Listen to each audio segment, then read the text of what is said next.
disappointing. Off the top of my head, I know that we're getting Sami and the Usos and Roman Reigns. That's obviously going to be a big segment. There are rumors of some sort of tribal ceremony, but no details as to what we're getting with that. That would sort of suggest Solo, wouldn't it, to be honest? So I kind of feel like we might get Roman, Sami, Usos as one segment, and then we might actually end up getting like Solo and the Bloodline, obviously gloating about the fact that they were victorious at Crown Jewel. We should be getting that in another segment. So lots of things to look forward to. As well as that, we got Motor City Machine Guns. They're going to be on the Grayson Waller effects. So we've got that as well. And obviously we don't know what's next for Nia and Tiffany. And we don't know what's next for LA Knight or Carmelo or Andrade. So yeah, there's lots of things happening for tonight's SmackDown. And I think probably what's more exciting is the fact that we are done with Crown Jewel. We are done with tape shows for the time being. And we are working our way towards, well, who knows, to be honest. We're working our way towards Survivor Series. So as we said, we don't know quite how it's all going to fall together. Obviously bloodline, but when it comes to like the women's side of things, there's a lot of speculation that we might be getting Liv and Raquel. They could be joining forces with Pure Fusion Collective, but that's just a guess. They could be taking on Damage Control, and a team that features like Lyra and a few other people. I think the plans have had to change because we know that Rhea is injured, and I'm fairly confident that it would have been on the women's side, Team Liv against Team Rhea, and it doesn't look like we're going to be able to do that. We have had an update with Rhea today. Apparently it's not as bad as feared. So the hope is that she will be able to return in early 2025, but certainly not expecting to see any of Rhea Ripley. Not expecting to see her in 2024. That orbital injury apparently very, very real. So lots to talk about, lots of news as well.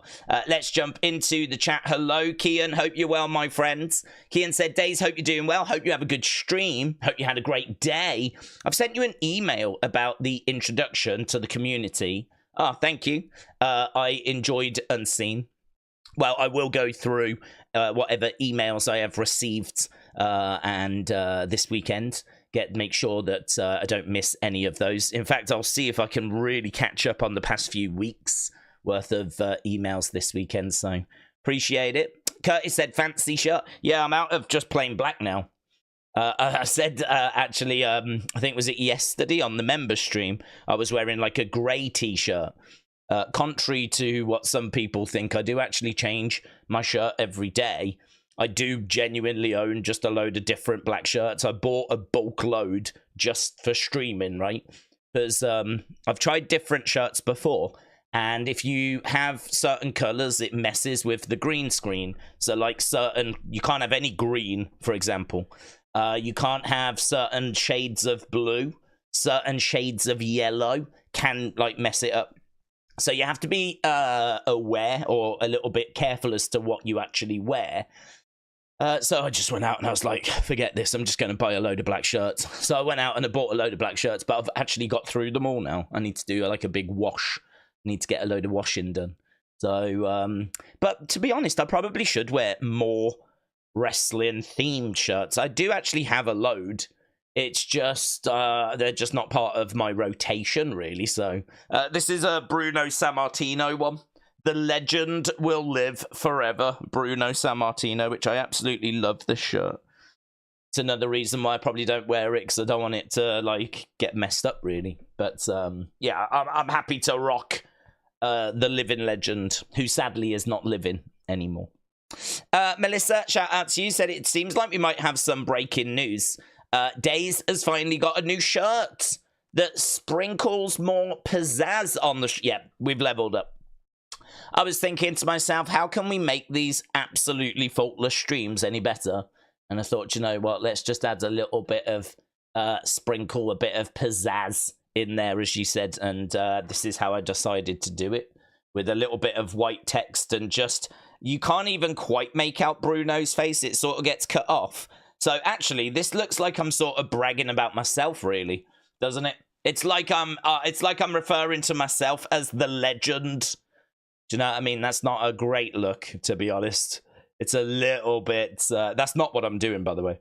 But it does sort of look that way. So, yeah, you can see now some of the pitfalls when you actually do wear a wrestling shirt as to how it can sort of backfire. So, lesson learnt. Stephen, hello, said, how are you? I need to know what happens next week on Raw. Oh, well, we don't know what's happening next week on Raw, my friend. So it's live next week, isn't it, on Raw? I can't even remember off the top of my head what the matches are. But I mean, WWE can't even get a preview up for tonight. We're asking quite a bit to have a preview for Raw. If you go over to... You watch, I bet they've put it up now. But if you go to WWE, I literally did this moments ago. Go over to WWE.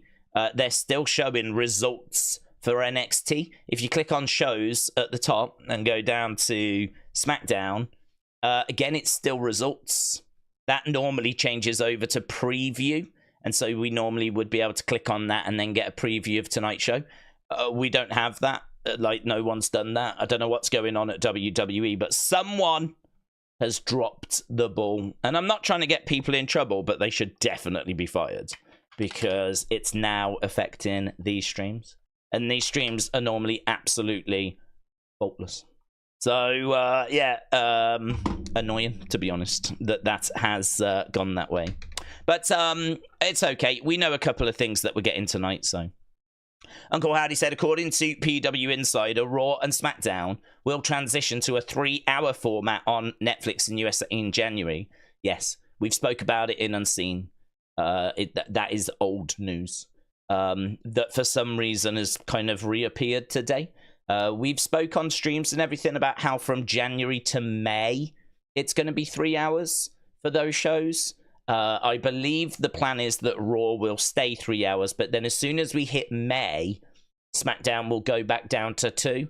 Now, I've not seen any news today that tells me any different, apart from January, both shows are going to be 3 hours.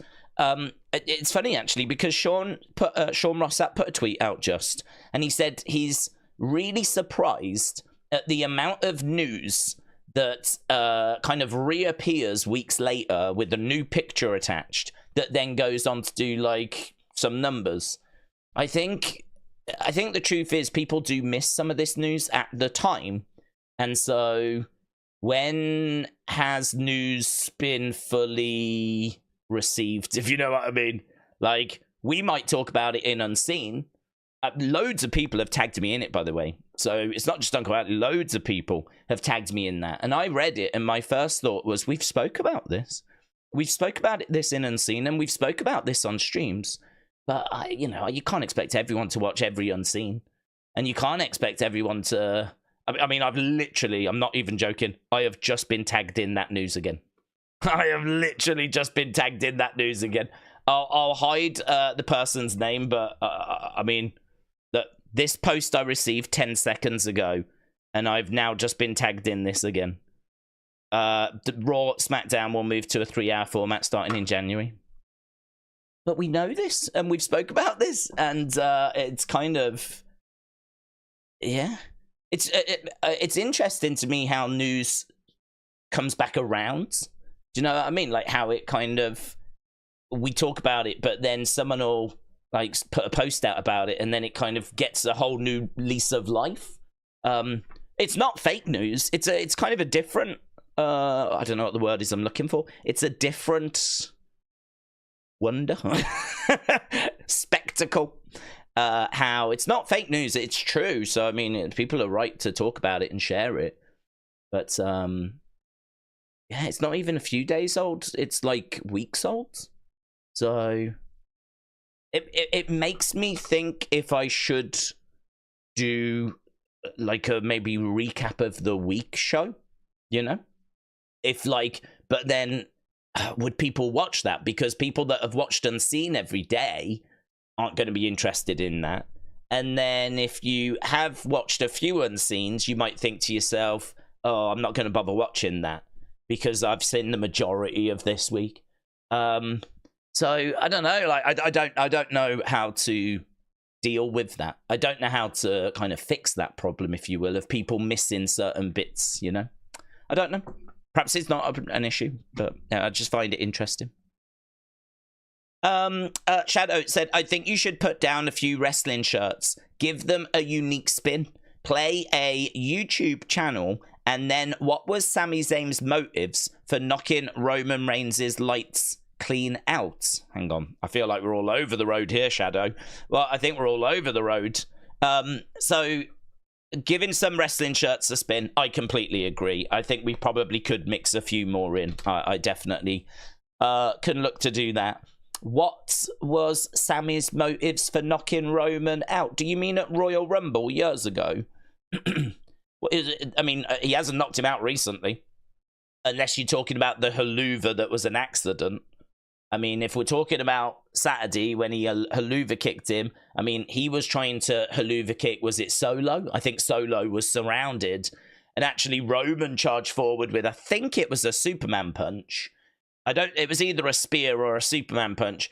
But he did it at the same time Sami went for a haluva. And Solo moved out the way. And of course, Roman ends up getting haluvad. So, yeah, I mean, he didn't mean to do that if we're talking about the weekend just gone. If we're talking years ago when he turned it in with the chair, well, that's because Roman was making him choose again, making him prove himself again. I think Sami never really wanted to cause serious harm. I think Sami did engage in helping Usos and Roman win via cheating. He definitely did that at times. But when it came to actually, like, really hurting people, and certainly a friend, an old friend like Kevin, that was something Sami just couldn't bring himself to do. But Roman kept wanting him to prove himself. And in that moment, he wanted him to show that he would use a chair. That he was fully on board and that he would destroy Kevin with a chair. And in Sami's eyes, that was just an unreasonable request. And, you know, Roman could have like been, I understand, you know, and meant like, you know, Sami, I don't need you to do this. We'll do this. But instead, Roman wanted him to do it. Sami didn't want to do it. It's made Sami choose. Sami ended up hitting Roman with the chair. So, yeah, it's a complicated history, and one that is going to be on full display tonight, and one that's should make for a very interesting segment.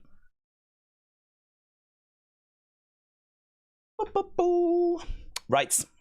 Real American, shout out to you. Jack Cartwheel is not as good a name as Cappuccino Jones. No, Cappuccino Jones is a great name, isn't it? Cappuccino Jones is great. Shockwave says, hello, looking forward to Smackdown. Should be a good show. Yeah, I wish I had a full breakdown for it. I wish I had a full preview, but it should be a great show. Nathan said, I think we're going to get a swerve today. We're going to get Sami rejected by Roman. Then he joins Solo. Then the Smackdown before Survivor Series, he'll join the OG Bloodline, says Nathan. Kirtland said, might end up boring if they just keep rehashing the Bloodline story. What about doing a quickly recap video for information, Miss, said Tyler. Yeah, I mean, that's what was just in my head when... because this isn't an isolated incident. I actually get this quite a bit, where people send me stuff that we've spoke about in Unseen, or I mean, to be honest, everything's pretty much in Unseen. But, you know, there are plenty of occasions where we will talk about certain topics during the streams. I mean, we start 2 hours before SmackDown, 2 hours before Raw, because we're talking wrestling, we're talking WWE. You know, we're passionate wrestling fans that want to throw theories around and thoughts around. And, you know, I love doing that with you guys. And so there's plenty of stuff in Unseen that we touch on in the streams as well. So when people do send me things that we've already covered, it's absolutely fine. I'm not complaining, I'm not moaning or anything, right? I'm sure it might come across that way. I'm actually thinking, do I need to do a recap video? Am I not doing something that I should be doing, you know? It's an interesting thought, but very hard to recap everything that was in the week. I mean, I could just get Unseen, all the Unseens, put them together. But, I mean, if we did 7 half-an-hour Unseens, that thing's going to be running for, like, what, 3.5 hours? I mean, ain't no one going to sit through that on a Saturday. So, I mean, you could take out the fun stuff, of course. And you could take out, like, some of the other, like, community bits, whatever. Just focus on the news itself. But even then, I reckon it's still going to clock in at a good 1.5 hours, 2 hours. So, I mean, I'm looking, and then I'm like, okay, well, do you just go with the top stories then? Maybe you just go with the top. But then you know that people will still send the stuff to me. Even if I did that, I would still have people tagging me in bits. That means that they won't have watched Unseen, they won't have watched the recap, they won't have seen when we've discussed it in the live streams, and I'll still get tagged in it. So I don't know. Perhaps it's just one of those things where it's life, you know? Not everyone's got time to watch all the Unseens, and I understand that. But it's interesting how Sean Rossap was talking about this earlier, about how he thinks there are certain websites or certain social media accounts that purposely repost old news with a new image to get engagement. And I don't disagree, because when they do that, there's a good chunk of people that go, already knew that. But I got to tell you, there is a sizable chunk of people that look at that regurgitated news and go, oh, this is interesting, that never heard it first time round. And that is also something we're seeing a rise in. Since X started paying for tweets, we've seen a rise in fake news. We've seen a rise in people stealing posts and reposting them as their own, right? We've seen a rise in that. We've seen a rise in fake news. And now this is a really interesting third one, which isn't fake. It's not reposting someone else's news moments after they posted it. It's now actually taking old news, putting a new image or some new little spin on it, right? But it's still, at its essence, news that was around weeks ago, and then reposting that. So I got to tell you, like, trying to wade through all of that to find the actual new news that is come from a good place, that is reliable, is harder now. That is more challenging now. And it's a challenge I enjoy, though. It's a challenge I really do appreciate. Oh, hello, little wobble. Little wobble. Let's see if... oh, it's back, baby. Looks like it just dipped out momentarily. With social media, you are not alone. In the words of Michael Jackson, you are not alone. Liam said, have you ever thought of doing some merch? I would happily get a day's mug, says Liam. Liam, shout out to you, my friends. Yeah, maybe one day. I mean, I did do some shirts once, but they were, you know, I mean, they were not probably promoted as well as they could be now, of course, that we do streams all the time. This was before we were streaming. So there hasn't been any official days merch for 6 years. It's one of those. It's on a jobs list.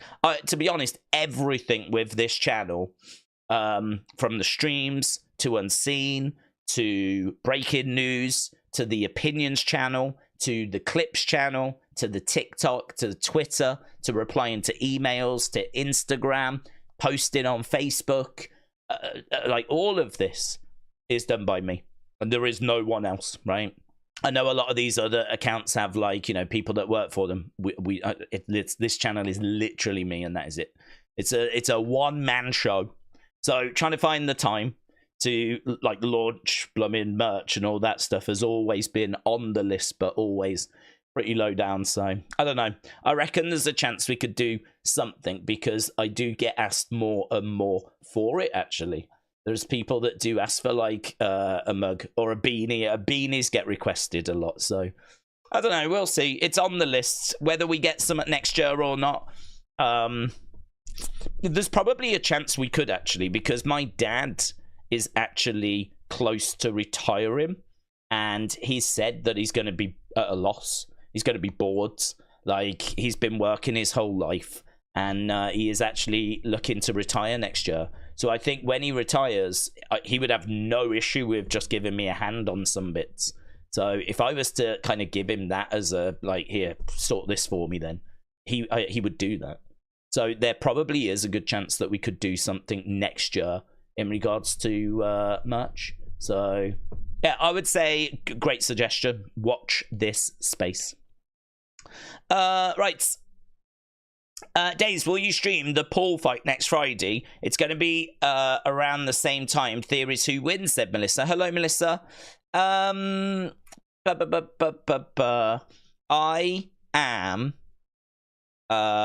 am looking to do it. The problem is it's on at the same time as SmackDown. Wrestling is the priority, so SmackDown will be the priority. But I think, if I'm right, SmackDown finishes at like 3 in the morning, and I think I read that the main card, or the main fight, won't start till 4. So that means that as soon as SmackDown ends, I think we can jump over to a stream. Hopefully many of you will join us over there, right?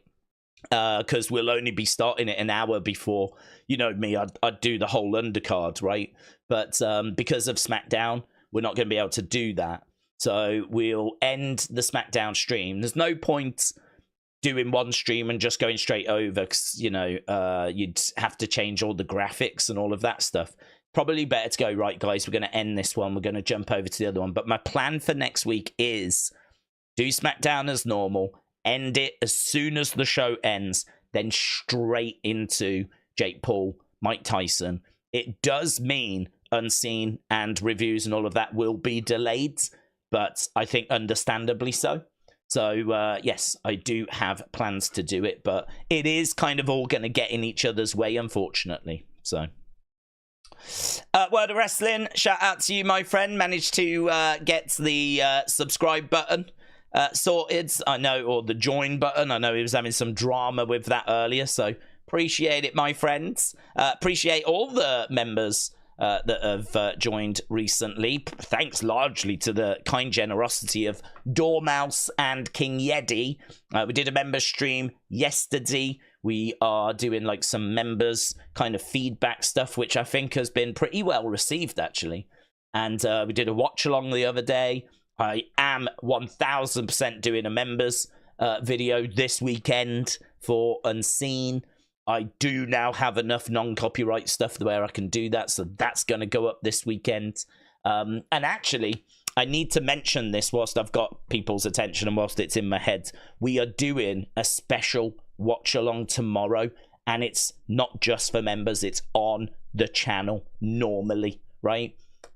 This is a pretty big deal, actually, for the channel, because I could do UFC. It's not a big UFC show, but I could do UFC, and normally I would do UFC, but I did say that if the Vault YouTube channel, the WWE Vault YouTube channel, if they show a show, I would be interested in doing a watch along, because it's really easy for people to jump on, go to WWE Vault on YouTube, which is an official WWE channel, watch the show, and then join us at the same time. If you've got a TV and a phone, a laptop and a phone, a desktop and a phone, maybe you've got 2 phones, maybe you've got a tablet and a phone. You know, in this day and age, most people have got 2 devices of some description. Well, you can watch YouTube on the one, you can join us on the other, and we'll do a watch along tomorrow for everybody on the channel. It's already set up. They're doing Shotgun Saturday night. And this is going to be really interesting because it's 1997. It's Triple H against The Undertaker, but it's where they are fighting, not in a ring, but in Penn Station, right? I mean, the great thing about Shotgun Saturday night was they went to, and I wish they did something like this now, they kept going to really weird and interesting spaces, not even venues. This was like a station, right? So they went there where there's trains and subway trains and everything, and they actually did an event there. But I mean, they did an event in a nightclub. They did like events just like in such random places. That show ran for a good few years, actually. So if you've never seen Shotgun Saturday Night, it's well worth checking out. I mean, I'm sure there must be a documentary that's been done on that series. But it's well worth checking out at least one of those shows, because it is WWE/WWF, and it is pretty bonkers. So, yeah, I looked at that and I was like, we could do a watch-along for that, and we could start a couple of hours before. And I think that would be a pretty fun Saturday night for people. So even if you're not interested in the watch-along aspect, you can join us a couple of hours earlier before it tomorrow. We're going to talk about whatever you want to talk about. It's not going to be, right, guys, we're only going to talk about 1997. I'll talk about what went down on SmackDown this week, right? Well, I'll talk about what's happening on Raw. I'll talk about Survivor Series. Whatever you want to talk about, we'll talk about it.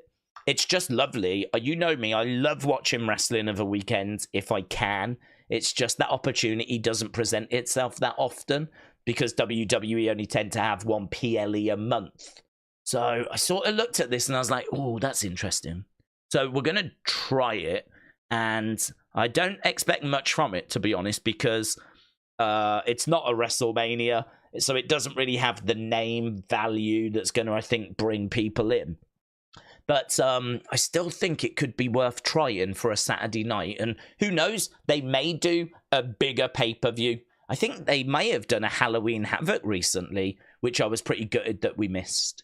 So this could be the start of something more regular if it is well received. So yes, tomorrow, if you are around, the stream is already set up on the homepage. So you can hit remind, notify me, or, you know, drop a like, whatever it is you want to do to, like, you know, have a reminder. It's already set up. So I'm pretty excited for that. It should be fun. I really was thinking, like, should I just do UFC instead? But I gotta be honest, that show does not look like it's all that exciting. It's not a show that I'm like, oh my God, I've desperately got to cover this. There's no major boxing. Tyson and Jake Paul is next Friday. You know, if that was tomorrow, then we would just do that. But that's next Friday. So I'm sort of like, let's do it, man. Let's do it. So we're going to do that tomorrow. Delwyn, shout out to you, my friend. We got a few super chats to get into. Delwyn says, do we know how the fans in the UK can watch Saturday night's main events? No, it's not been announced yet. Are they allowed to watch it on the network? I can't stress enough that Netflix is going to be a major in 2025. No, they, to be honest, I would imagine that information will come out once we get past Survivor Series. So Saturday night's main event is in December. I want to say it's like the middle of December, like around the 14th. It's on USA Network. I would guess that means that TNT would be interested in carrying it. But because it's a Saturday night, I don't know if they've got room in the schedule. Of course, if you can't get access to it that way, they may chuck it onto WWE Network, but no one has come out and said anything yet. So, no is the answer. I've not seen anything on it. I think they will make some noise about it, because they've got to be getting asked about it. But I think it's a little bit too far away at the moment. So, once we get past Survivor Series at the end of the month, then I'm sure there'll be some information on it. But yeah, feel free to ping a message to WWE UK. They've got an account, the UK-based account. And I would say, like, chuck stuff to them, honestly. Hit stuff over to them and ask them if they've got an answer, if they know. Because they might be able to go, yeah, we haven't announced it yet, but it will be on the network. Or they might be like, oh, that's a good question. We'll find out. So I would say ping a message to WWE UK on Twitter. You may not get a response, but I have not seen any communication on it at the moment, no. But I agree, when they go to Netflix, it is going to be a big deal. It is going to be game-changing, hopefully in a positive way, because I'm really excited for that switch, and I think it could result in, you know, some new fans coming into the I was going to say sports entertainment, coming into the brand, coming into the products. I think it's going to be a great way of putting it in front of people that maybe have not given it a chance or given it a look before. So, yeah. And they're going to stack those shows as well. Oh, those shows are going to be stacked. Dean, shout out to you, my friends. Said, Days, since there is friction, will Sami actually help Big Jim, Jay, and Roman, or do they look elsewhere? No, I'm 100% confident that 100% confident that he will join them. We're just going through the kind of period that we should go through. It's the kind of period I wanted us to go through with Jay, to be honest, where you put a few little seeds of doubt in there about whether this is going to actually work, whether they're going to come together. And of course they do at Survivor Series. Everything's been pointing in that direction for a long time. So, yeah, I've got no doubt in my mind that it's Bloodline, Sami with Roman, Jimmy, Jay. We might have to go through a few little twists and turns before we actually get there. But, and we should. We absolutely should. But, yeah, I'm feeling pretty good about that. I think everyone's feeling pretty good about that. Batman Big Fan said, when are we going to get to Estonia? Love ya. Well, I mean, honestly, after the support of everyone on, was it Monday night that went off? Or was it NXT? I can't remember. Monday or Tuesday. Oh, no. It would have been Monday, wouldn't it? Because NXT was on Wednesday this week.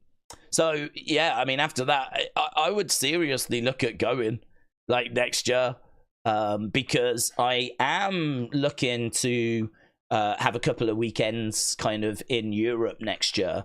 Again, just going back to what I said earlier, my dad is retiring and he is going to be really bored, and he, you know, he loves traveling. He loves going to places. If he's going to go to some places, like, I'm quite happy to tag along. So actually going to Estonia from a geography point of view might be challenging. I mean, who knows next year where we're going to be in regards to the Ukraine war, if there's going to be other countries that get dragged into it. You know, I just don't know in that regard. But I'm actually not ruling it out, because next year I am looking to go to a couple of places. So, and that is the home of George Hackenschmidt, and it is predominantly female. So, I mean, it's very hard to say that I'm not going to go. And there's a couple of big reasons as to why I would actually still be interested. So, and it's really cheap. So, let's go. So, Batman Big Fan, shout out to you. Shotwave, Uncle Revel, my name is Nick. Hello, Kim's Chains, hope you are well. I'm so excited that Jimmy and Jay are gonna do better than the Tongans. They deserve it, said Galaxy. Galaxy, shout out to you, buds. Days, what do we think about WWE ID, said Jack So Frost. I love it, buds. I love it. I think it's brilliant. I think it's exactly what NXT needed.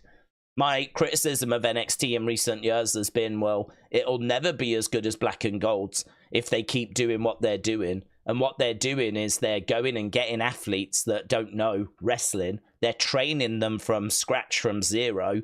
And you are, unfortunately, now having to watch a much lower level of competence. The great thing about Black and Gold's was we were getting the best indie talent, people that could already wrestle, people that had already established their characters, people that had already built a bit of a fan base.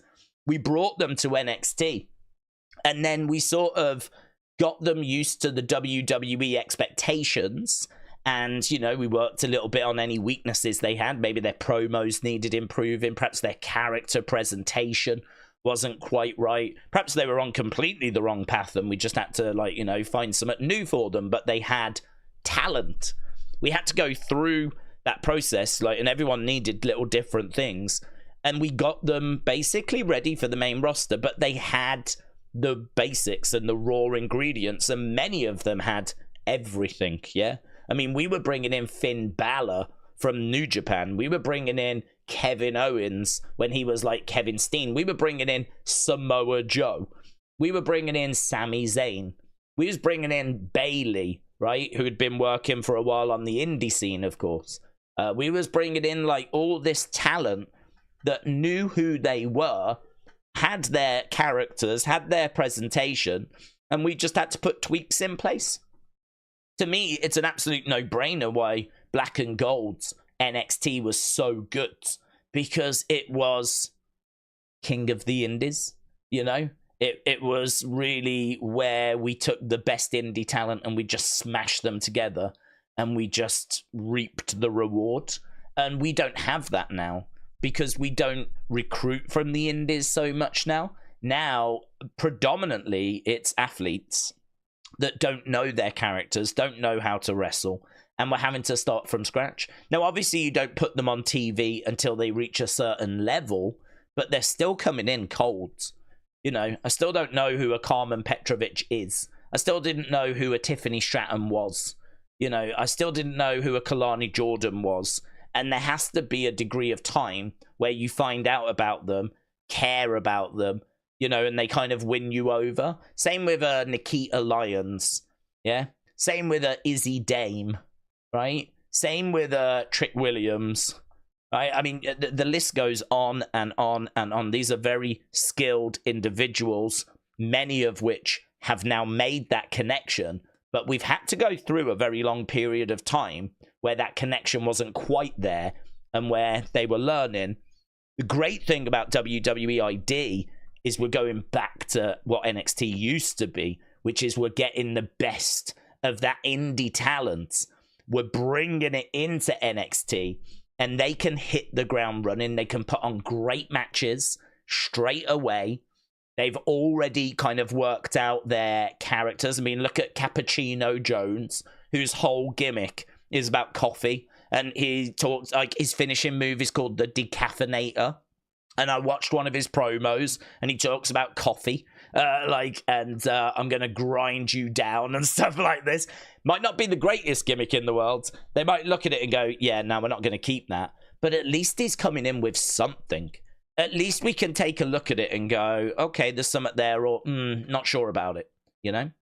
So I think it's brilliant. I mean, they've now announced 6 names that have signed, and they won't come in straight away. They'll still work on the indies. So, and do you know what else I've had? I've had people sending me clips of them.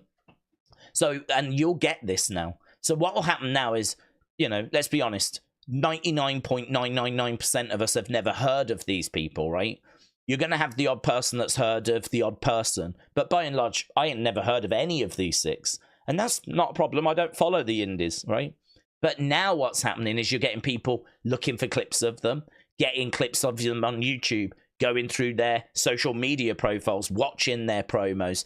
They're getting used to who these people are. They want to learn about them because obviously there's a good chance they'll end up in NXT. And so, you know, if everyone started doing that, then by the time they arrived, there would be excitement. If you watched Cappuccino Jones and you loved what you saw, you would be really excited for when he finally arrived. And we've not been getting that with Next In Line because we didn't know these Next In Line talent. There's no tape to go and watch of these Next In Line talents because they're learning everything in NXT. So WWE ID is amazing. It is brilliant. I am a massive supporter of it. I am genuinely very excited by it. And I think it's going to be a massive success. I really do. I think it's going to be a big help to the quality of NXT.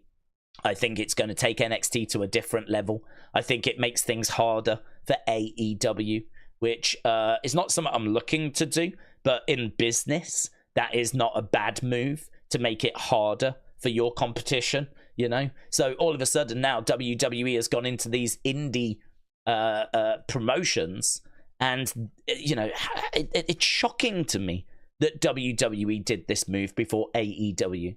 AEW worked with the indies. They've sent talent to different indies. It wasn't long ago we had the Bucks still working indies whilst working in AEW. We had MJF going to like Rev Pro, Hangman popping up, and Orange Cassidy popping up. Like, people going to the indies and working indie dates whilst being part of AEW, which was good for AEW because it kept them grounded. It got the talent out there. If you're at an indie show and Orange Cassidy's there, oh my God, this is so exciting. AEW's Orange Cassidy is here. You get a picture with him, goes on set. Like, it's all good. So how are they not the ones that made this move first? How, if I'm Tony Khan, I am seriously asking why I didn't do this first. I'm seriously wondering how I've allowed this to happen. I'm not having a knock at Tony, but I think this really is a ball dropped by AEW. I really do, because WWE have now gone into these places and cherry-picked the best talent, signed them to a contract, and now we're ransacking the indies.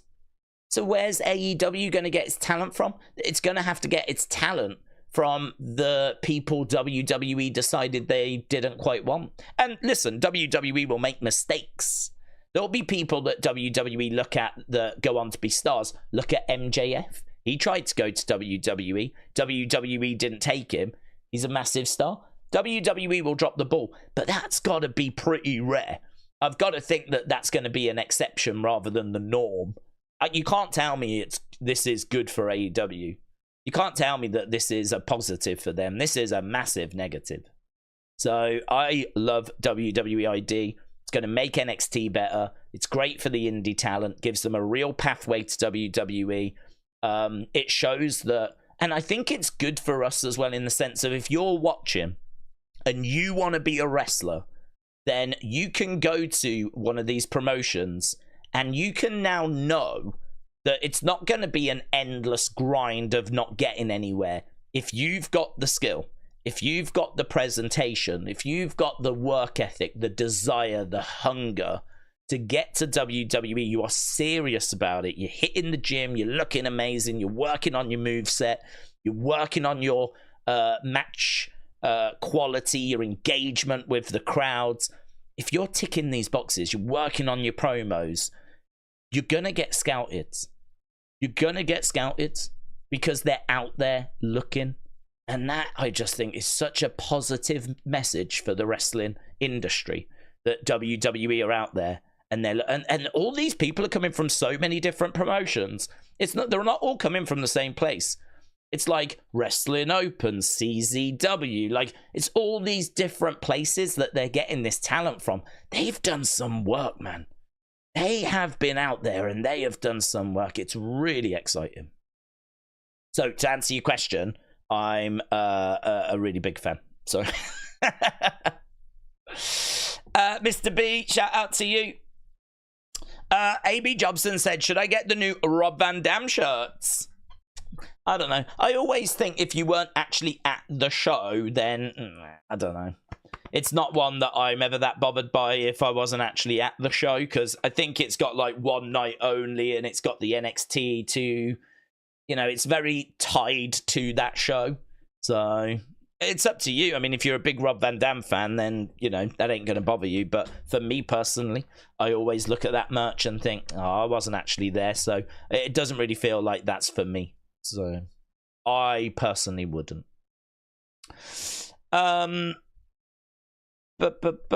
Evening Days community, I am so excited that Zayda Steele has signed. Just need Mailer Grace to sign. Those two are known as the Blonde Baddies, says Brian. Well, Brian, I'm excited that you're excited. And I'm sure there'll be many more people that are getting signed. The one that everyone's waiting for is Zilla, isn't it? Everyone's waiting for that one to get announced. I mean, I would be shocked if they don't sign him to WWE ID.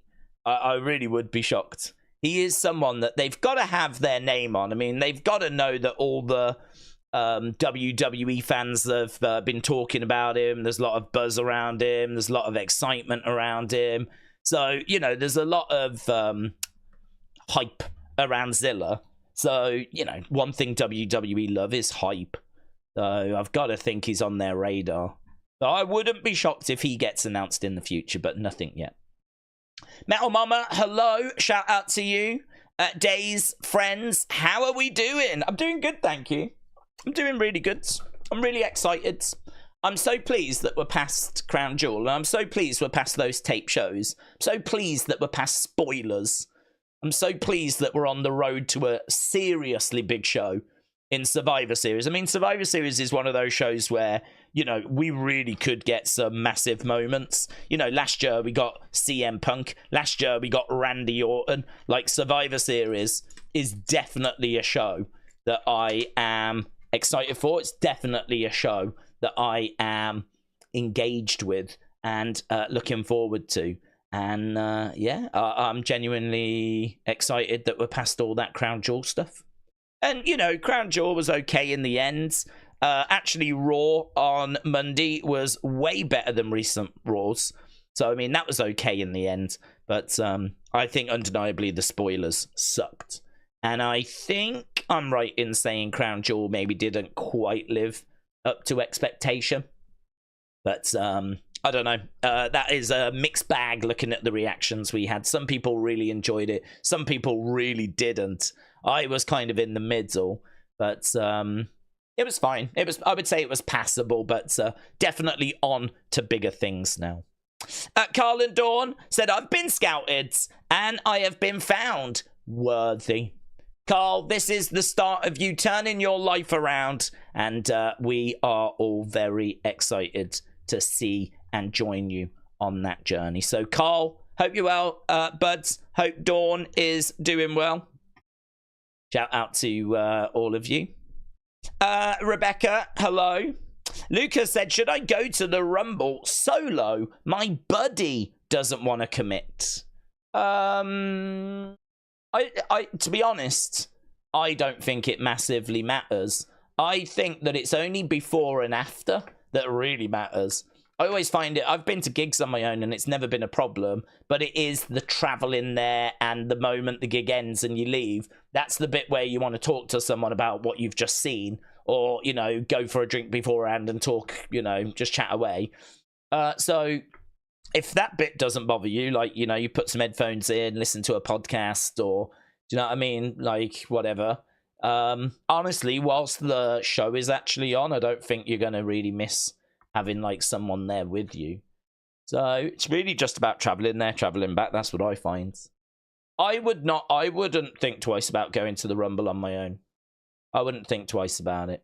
Might be worth asking some other friends though. You never know if someone else might be interested. Even if they're not that bothered by wrestling, they still might be up to going along with you, you know. Angel Asario, shout out to you, said Days.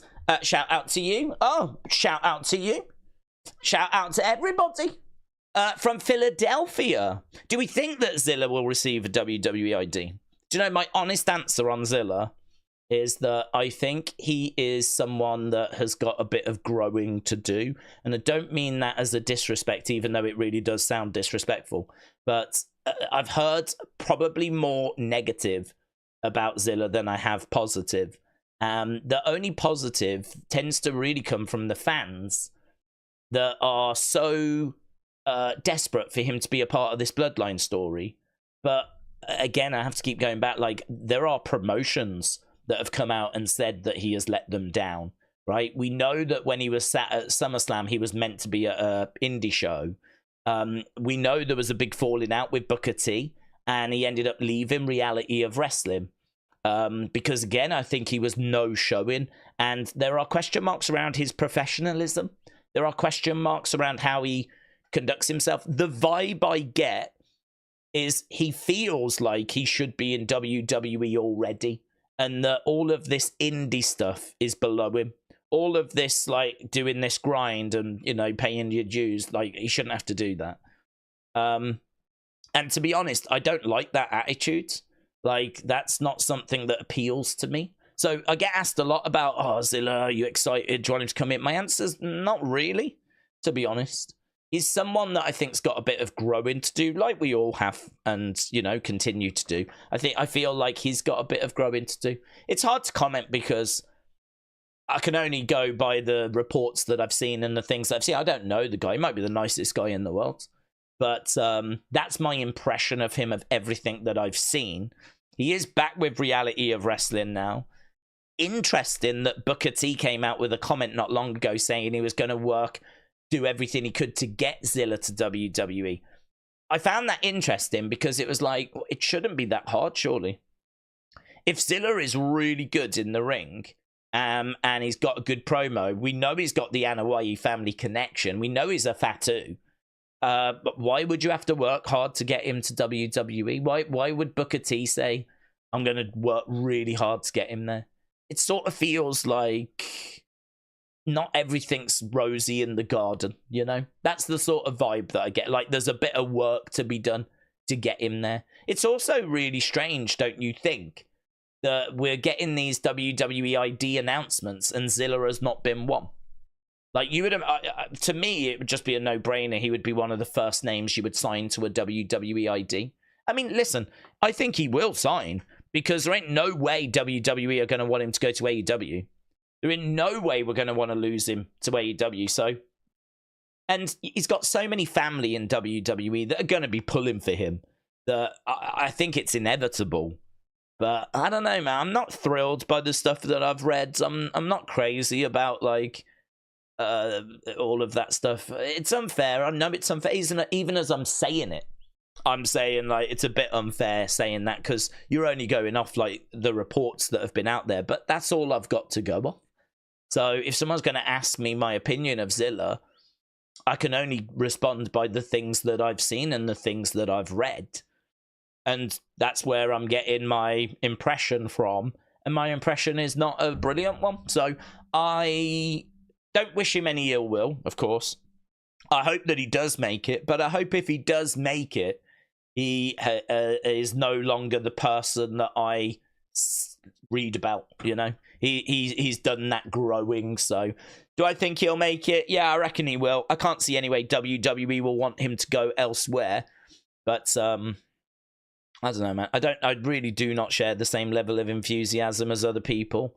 I feel like it's kind of took a bit of a life on of its own, where it's Zilla Fatu, and people are just so excited about the fact that he is got a good size to him. He's, I think, young.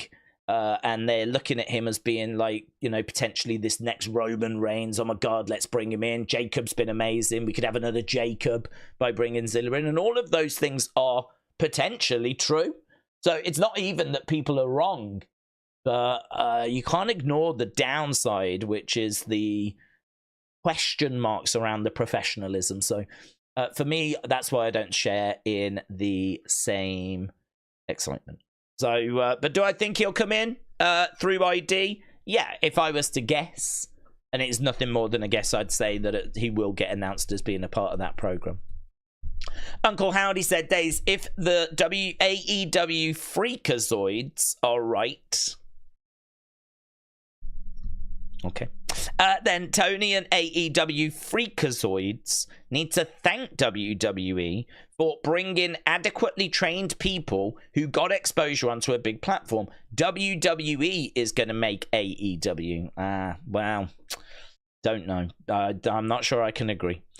Just because there is talent that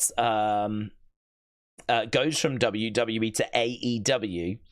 And actually, a lot of the criticism is that they don't want the people that WWE release. They don't want to get their talent that way.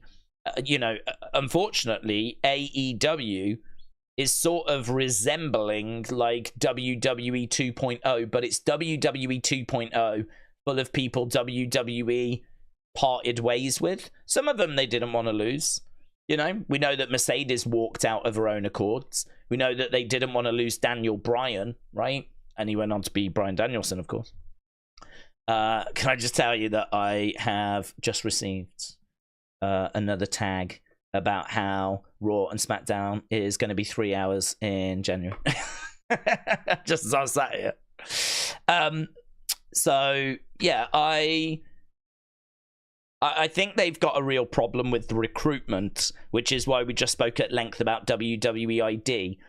There's a lot of people in a lot of AEW fans that want them to find that new, young talent that they can then develop, that they can then turn into their own stars. I think if you was to ask AEW fans, they love MJF, they love Darby Allin, right? They love these people because they're AEW originals. And they love Edge and Daniel Bryan. They're massive stars. that decided to turn their back on the biggest promotion to help the cause. But I don't know that they have loved a lot of the other names that have come in. You know, a lot of the other names that have come in that haven't quite worked out, like your Rusevs, you know, who came in and it's all been, you know, not brilliant.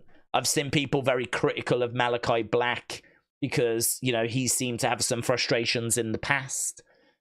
You know, there's a lot of ex-WWE stars that have gone over that I don't think have helped. If anything, they may have hurt, because rather than giving those people TV time, they would much rather, the AEW fans, or certainly a good section, would much rather they were finding that hot young talent and investing in that and building their own stars. And I do understand that. I do understand, which is why WWE ID is a serious problem for AEW, because you are now taking some of that hot young talent out of the pool, you know? I still think as well that one of their biggest problems is they don't have a developmental system. I mean, if you're AEW, what do? You bring people in. You used to give them a go on Dark or Elevation. Used to just give them matches on that. I don't know, kind of, you know, did they get a few moments with Bryan Danielson? Like, they didn't get sent anywhere. Like, they just went back to the indies. So where is AEW's development? What is, you know, it was the Nightmare Factory, but that is now signed to WWE ID. So the Nightmare Factory, I think they did used to send people there, but, well, I don't know that they can do that now, because very interesting comments where he talks about how he doesn't know what this means. He doesn't know.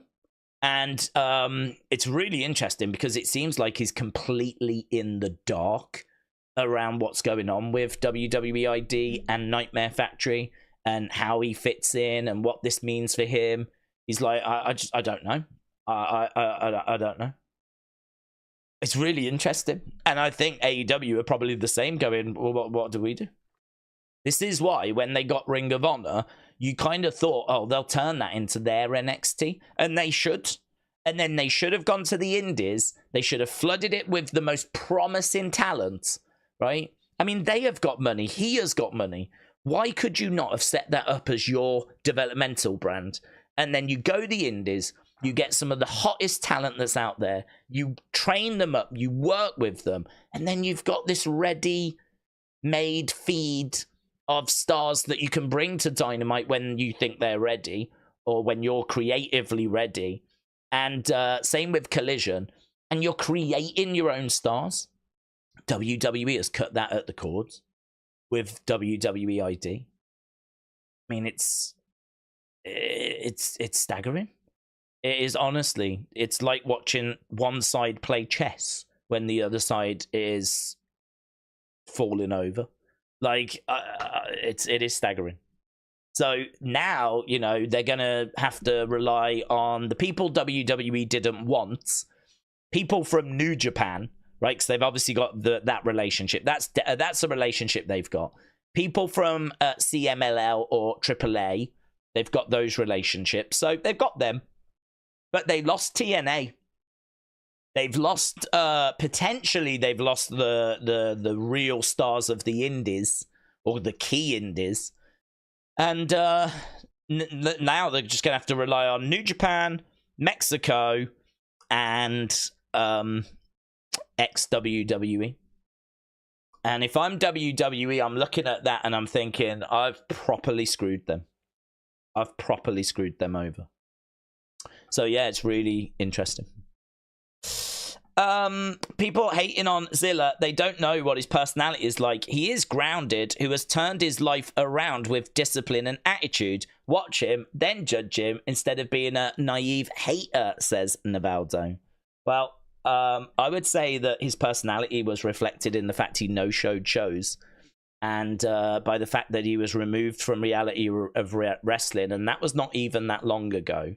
So if we're saying that since then, and this would be a relatively recent change, if we're saying that he has now changed his attitudes and he has got onto, you know, into a better place, my response would be, That's relatively recent. It could absolutely be true, but those issues of the past are still very warranted concerns. I think even if you are defending Zilla and you are saying and admitting that he has turned his life around because he had discipline and attitude issues, and you're defending him and you're actually saying that he has moved away from that, you are acknowledging that those issues existed in the past. So I think you can then appreciate why the concerns would be there, right? So it's not a case of saying he's atrocious, he's an evil man, he should never join WWE. That's not the conversation. The conversation is, I think he will join WWE.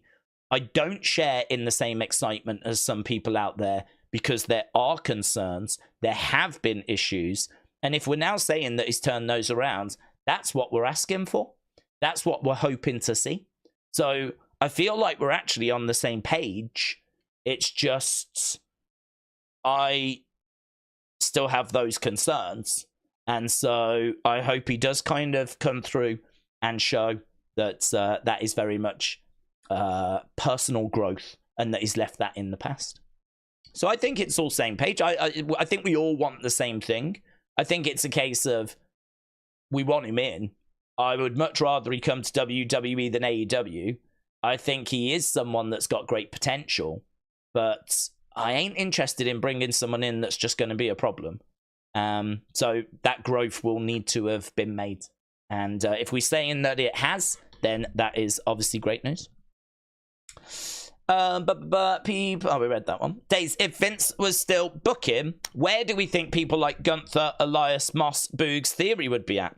Don't know, but there will be times where he would cut his losses, so they may have fizzled out and been released.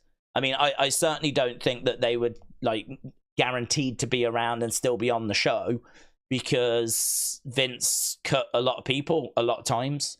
You know, I mean, there's people that he parted ways with. Vince would want to see whatever he would want to see, you know. Vince would want to feel engaged. It's very hard, because if Vince liked the person, the character, felt there was a future there, then, you know, he would keep them around. It's very hard to know kind of what he saw sometimes, but, you know, that's decisions that he made. So I wouldn't doubt that some of them would still be with WWE. I don't know that we would have parted ways maybe with all of those, but I don't think it's right to suggest that they would all be getting used every week and, you know, Vince only dealt with bad gimmicks and all this. I've said before, there's a rewriting of history when it comes to Vince. Vince gave us some of the greatest stories, some of the greatest characters. You know, his success rate is debatable depending on how much you enjoyed WWE, WWF. But everything from, 83 all the way up to 2021, 2022 is final say Vince McMahon. So if you're someone that's enjoyed WWE, WWF since the early 90s and enjoyed going back and watching stuff before that, Vince killed it. You know, I could have watched the show and hated it and never watched it again. I watched the show. I loved it. I could not get enough of it as a kid. As you get older, you start to get a bit more critical. You don't just love everything anymore. And so some things work, some things don't. But there was enough in there to keep me engaged and keep me around. So this sort of rewriting of history, where we just highlight the bad gimmicks and we just talk about the bad storylines and we talk about Katie Vick and we talk about some of the creepy, cringy moments in WWE, and we sort of paint a picture. I'm not saying that's what you did, by the way. I'm just saying that I do see this. You know, because Vince is accused of such bad things and such bad allegations, it's like he's always been rubbish and he's always been evil. I don't know, he may always have been evil, but certainly he is, you know, we've got to thank him for the Undertaker character, for example. You know, that was a character that he called up Undertaker, Mark Calloway, and he was like, is this the Undertaker?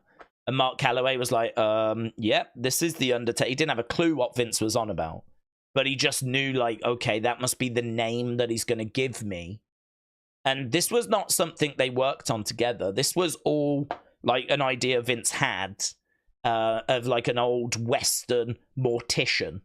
I mean, really random, but I mean, it worked, didn't it? It worked. And there's loads of examples like that where, you know, he's booked stuff that's been amazing. So, yeah, those characters that are less appealing, you know, Vince saw something there, and who knows what they would have gone on to do. It's a bit like, I suppose, back in the day saying about the Ringmaster and about saying, oh, Rocky. You know, I think a lot of people wouldn't have even thought twice if he'd have cut Rocky Maivia. I mean, there was die, Rocky, die chants and signs. People hated Rocky Maivia. People were not that keen of the Ringmaster. And then one goes on to be Stone Cold. The other goes on to be The Rock. You know, Hunter Hearst Helmsley, if he had been cut, I don't think people would have been that bothered. He goes on to be Triple H. So sometimes it's not about the character that they have at the time. It's about the potential. It's about the ability that the person has. And I don't think wrestling fans give that enough credit. Like, take the gimmick away. How do they look? Like, are they got a good physique? Are they, like, you know, good promos? Are they quite charismatic? You know, it might be that the creative and the gimmick is wrong, but you can repackage them into something really good. Who knows what Madcap would have been? Who knows? Who knows what a repackaged Madcap Moss could have gone on to have achieved? So it's hard to kind of go down and go, well, that person would have been this, that person would have been that. I would just say that, you know, those people that had bad gimmicks, I don't know that they would have just been still shoved down our throats. Some of them may have been cut. Some of them may have evolved. Some of them may have stayed the same. Yeah, his success rate was 50-50, 40-60. He got stuff wrong, but he got stuff right as well. Right, let me just respond to this.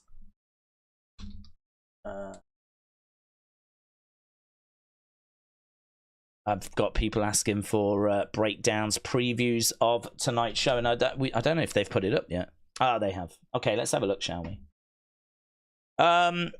Here we go. Oh, thanks. Undisputed Tribal Chief Acknowledgement Ceremony is set for SmackDown, and Bayley goes one-on-one with Candice. So there we go. And we should be getting Roman, Sami, and the Usos. So we should be getting them as well. But there's your preview. It ain't a big one, but at least it is a little something. So there we go. Boom. James said Zilla seems to think that he is entitled. He thinks that he should be in WWE because of his family name. Yeah, I would say that is the impression he gave me. Going back to the comment that was made just though, I don't know where we are now, right? As we're sitting here right now, I will admit for weeks and weeks, months and months, I haven't heard of anything. I did hear, we're talking this year, right? We're not talking years ago. We're talking this year that I heard of issues. So the idea that he has changed is great and hopefully true. But I just don't agree that we can just, like, ignore what was recent issues. Yeah, that is the vibe that kind of comes off. And it's an impression which I hope he shakes, yeah.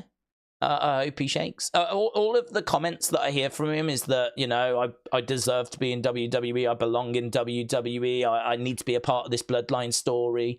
And it's like, I think you're right, James, in the sense of if his name was not like, you know, a Fatu and Anawai, then he would not have that kind of entitlement of I should be there.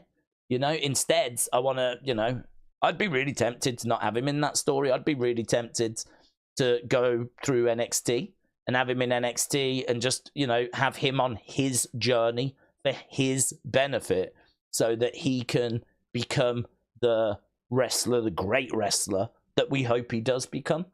Rather than quickly get me to the main roster, I want to be a part of this story. I would much rather be like, no, that story doesn't involve you, you are going to learn. You're going to go through the growth and the development you need to, and we'll run you through NXT. And listen, when you get to the main roster, when you're ready for that, we'll see where we are with that story then. That is honestly how I would approach Zilla. That is how I would handle him. That is the conversation I would have with him if I had any degree of authority in NXT, WWE. I would be like, no, we want big things for you. We don't want to rush you up there just to include you in a story. Like, we want you to be ready. We want you to have been through different situations. We want you to have kind of, put that legwork in. And if that means spending 6 months in NXT, so be it.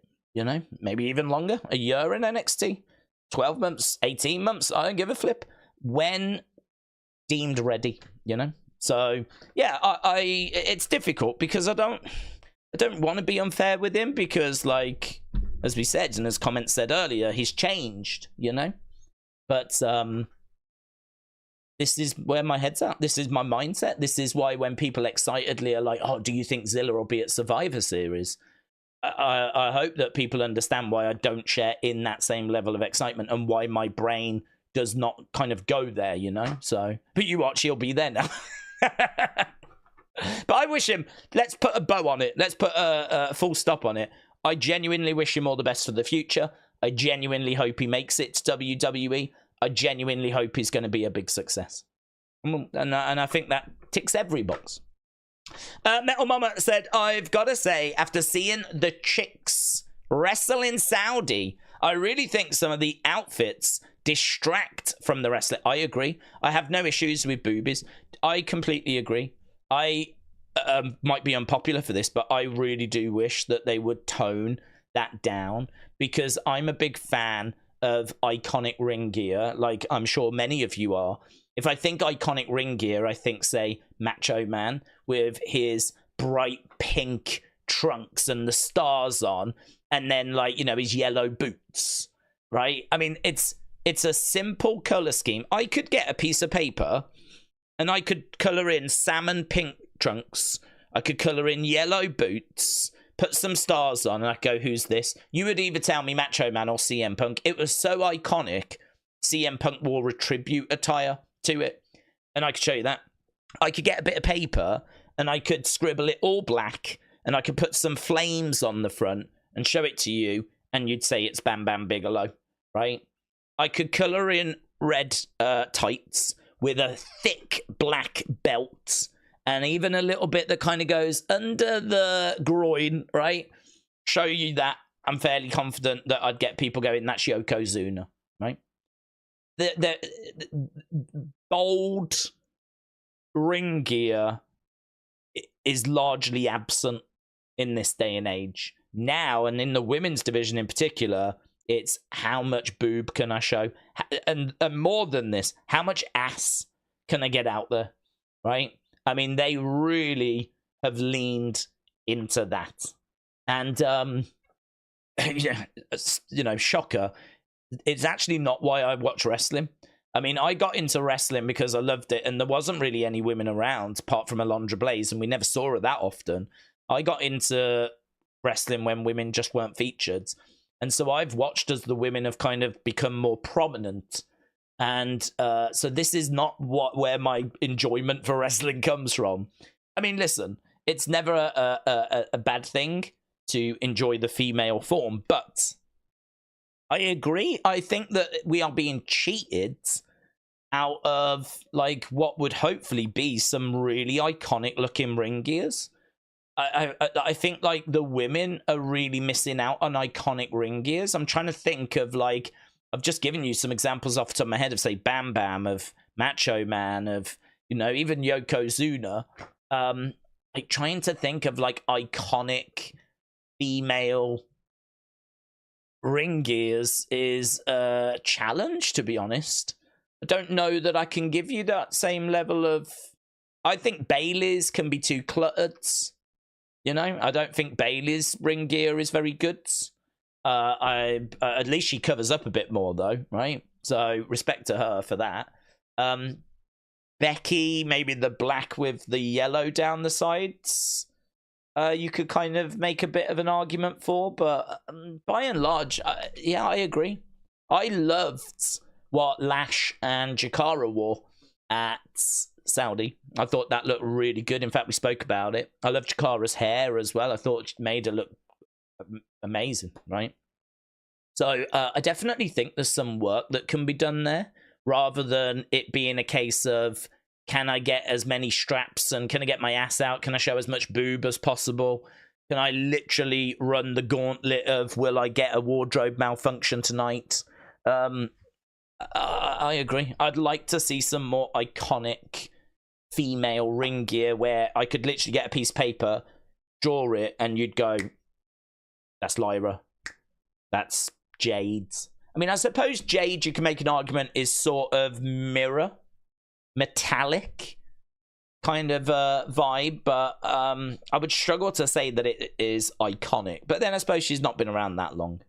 Bianca has some pretty good gears, in all fairness. She changes hers maybe a bit too often, though.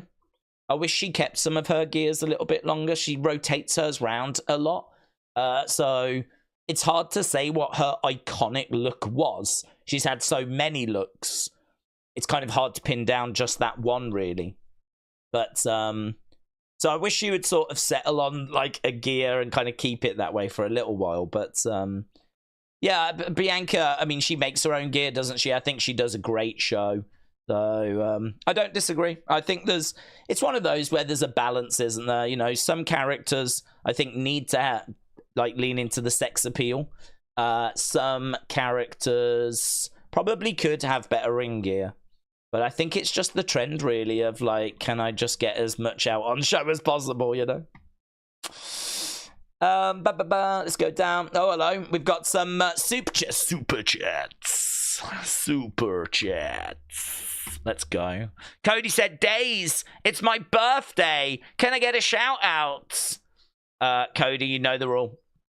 People ask for shout-outs to their birthday, then I'm not very inclined to do it. Unless you are 12, then, you know, you just don't know any better, to be honest.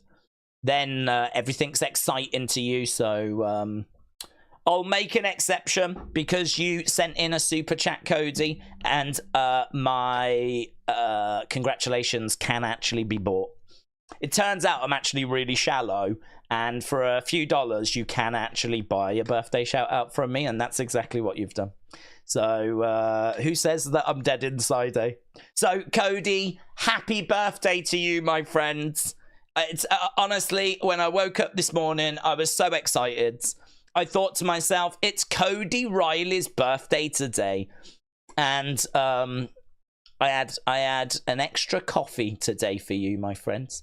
I thought, you know what? I'm going to treat myself. I'm going to have 2 coffees today. So, yeah, Cody Riley, thank you. Really appreciate the donations as well. Very kind. And he says, I'm continuing the birthday memes from last week. Well, that's fine. That's fine. Turns out that you can actually overrule all of that with simple donations. So there we go. Cody, shout out to you, bud. Proctor Dill said, Days, you claim to be unbothered by the Boston Tea Party. But if Brock Lesnar started F5ing crates of tea into the ocean today, would you be mad? Well, I wouldn't be mad, Proctor Dill. I wouldn't really see that as an attack on the UK, to be honest. If he was shouting anti-UK rhetoric, maybe burning the Union flag at the same time, something along those lines, I would definitely probably have a few comments to make at that point. I would imagine much the same if, say, Piers Morgan, who is very much the UK's Brock Lesnar, if he started doing like the same here, burning the stars and stripes and spouting anti-US rhetoric, I would imagine many of you would have things to say. So, but actually, if he was just chucking tea into the river, into the ocean, and wasn't actually coming out with any commentary He was literally just doing that. I don't think I would take that as a knock against the UK anymore, to be honest. I don't think I would look at that and think, oh, he's trying to recreate the Boston Tea Party. I would just be very confused. I think I'd just be worried for his mental health. I think I would just be concerned for his mental health. So, no, even that would not move me. I think there would definitely need to be something more specific than that. But an excellent question, Phil. And I do think as well, this is definitely something a lot of people have been thinking about. So I'm pleased that you've brought it to the community's attention. So shout out to you, my friend. Vic, shout out to you. Gifting a membership as well. Amazing. Appreciate it. So, Vic, very kind, my friend. Cody said, I'm only trolling. It's not even my birthday. Oh, my God. Well, do you know what?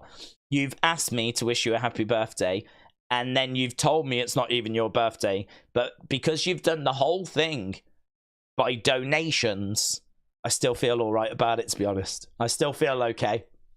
The money will get me through. How much did you donate? You donated $6. 30%, 50%, I think it is, goes to YouTube. So that's $3. Then about 20% will go to the UK government. So I've picked up $2 out of that whole thing. So who's laughing now, Cody? Who's laughing now? Yeah? Yeah, I could go to Dollar Tree and have the flipping time of my life. Yeah? And all that for wishing you a happy birthday when it wasn't even your birthday. I'll let the community decide who won that exchange. And the Chaos Druid said, Nikki Cross's gear from Sanity. That's, I would say, a good example. Hard to say if it was iconic, but I think if I was to draw it, certainly with the Scottish flag that she had, as well. I mean, it was just all black. It was jeans, a black top. The Scottish flag really makes it. If I was to just do jeans and a black top, I don't think people would know who it was. As soon as you put that Scottish flag on, I think people might know. So it's actually the little Scottish patch that I think is really important with that gear. So I don't know. But I think you're in the right ballpark. That is gear that doesn't rely on, here's my boobs, here's my ass. It's gear that if you was to draw it and show people, would they be able to say who it was? I think you're probably in the right ballpark. I can't say that one totally hits me as like, yeah, that's super iconic, you know. Certainly not when we're talking Macho Man and, you know, Ultimate Warrior with the tassels and all that, you know. There's not enough face paint in this day and age as well. And there's not enough tassels either. Liam said, much love from Telford. Yes! Liam! Shout out to you. Shout out to you. Shout out to Telford's. My home from home. I mean, I live more Market Drayton, to be honest, but Telford's only 20 minutes away. If ever I go to Smith's, it's always the Telford one. So, Liam, shout out to you. I love the daily Unseens. Oh, Liam, thank you. I really appreciate that. I think Unseens have become so important to the channel. It's, you know, we do a lot of talking, obviously, on these streams. I mean, we've done an hour and a half already, and we're only half an hour away from the start of SmackDown. And I think that this community is, you know, we see a lot of the same names that join us for the streams and everything, which is awesome. And I think, like, Unseen is a great way of kind of just showing maybe people that don't join us on the streams, just the kind of stuff we do on the streams. I mean, we do talk about, like we spoke about Zilla. We spoke about WWE ID. Yeah, we've kind of touched on a lot of the stuff that's in Unseen, or a few bits that are in Unseen. And so to be able to kind of deliver that in a 30 minute kind of video each day, I think is actually really important to the channel. So I do love Unseen. They're absolutely not going anywhere. I'm really looking forward to them on the road to WrestleMania. I mean, we're going to eat so good with, like, oh my God, so much stuff going down, you know. I'm looking forward to Unseen in December as well, as we build to Christmas. You know, it's going to be really good doing like a Christmas Unseen. I mean, Unseen only started this year. We never did one last year. So, like, the build to Christmas, people out shopping, superstars out shopping. Oh, I so want you to send me pictures that you get for Christmas. Like, I so want to do a community folder where we just look at what you got. Certainly if it's wrestling related as well, you know. But yeah, definitely want to do that. And we'll do that in Unseen. So yeah, good. Lots of different ways we can use Unseen. Gaming in Real Time said, I think I won that exchange. That is what the streets are saying. Gaming in Real Time. Yes, you won that exchange. Proctor Dill said, Brock shouts F beans and toast as his F5s. Would that make you mad? That would make me mad, actually, yeah. That would make me mad. I think I would defend beans on toast a lot more than I would even England. If there was going to be a war and England was at stake, I would be thinking to myself, oh, well, you know, England's all right. But there's a lot of places that are pretty run down now, actually.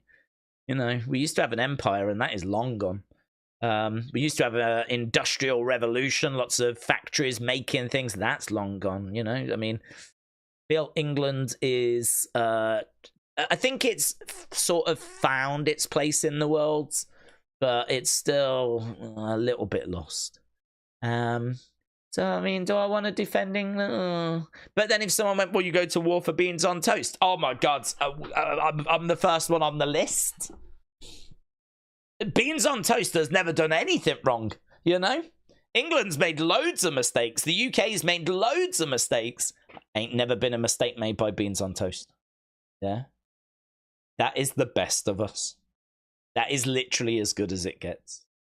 In fact, if people turn around and tell me how awful the food is in the UK, you only have to present them with beans on toast, smirk and walk away, and just know that you've won that argument. So I kind of feel like if he was to badmouth beans on toast, that I think would do it, yeah. I think you've hit the nail on the head. That's unacceptable. That is unacceptable. I don't know why it's so popular here and not anywhere else in the world, to be honest. I don't know why that's a British thing. So quick and easy. Heating up some beans in a microwave is like 2 minutes, if that. Putting some toast on is toast. And then you butter the toast. You put the beans on the toast. I always add a bit of cheese. Because you have to. Add a bit of cheese on top. I've heard people putting eggs on top as well. Fried eggs. Bits of bacon. Loads of different ways you can present it. But at its core, beans on toast. Can't go wrong. Yeah, I'd mess him up. I'd mess him up. I would think I would have to go to wherever he was and I'd have to mess him up. That would be a line crossed. So, Proctor Dill, I think you nailed it, buds. So, just a message to Brock Lesnar if you are watching. Don't even think of doing that because I will mess you up. Yeah. Not physically because I don't have the tools. More emotionally, more psychologically, I will mess you up, right? King Yeti, shout out to you, my friend. Can I just say, before we move on, Nick Aldis has said, I have an exciting history-making announcement to make tonight on SmackDown. So a history-making announcement from Nick Aldis. So don't know what that's going to be. It dropped 4 minutes ago, 6 minutes ago, some sort of minutes ago. He's got a history-making announcement. So, let's go. Oh, also, this picture doing the rounds. Fake. Fake. Fakey fake. This is a picture that The Rock spotted at SmackDown today. You know when I moan about social media? You know when I moan about social media? Like, I think people think I just moan for no sake, right? There's a reason as to why I moan, right? It's because this flipping picture is this picture, which is actually a picture from April.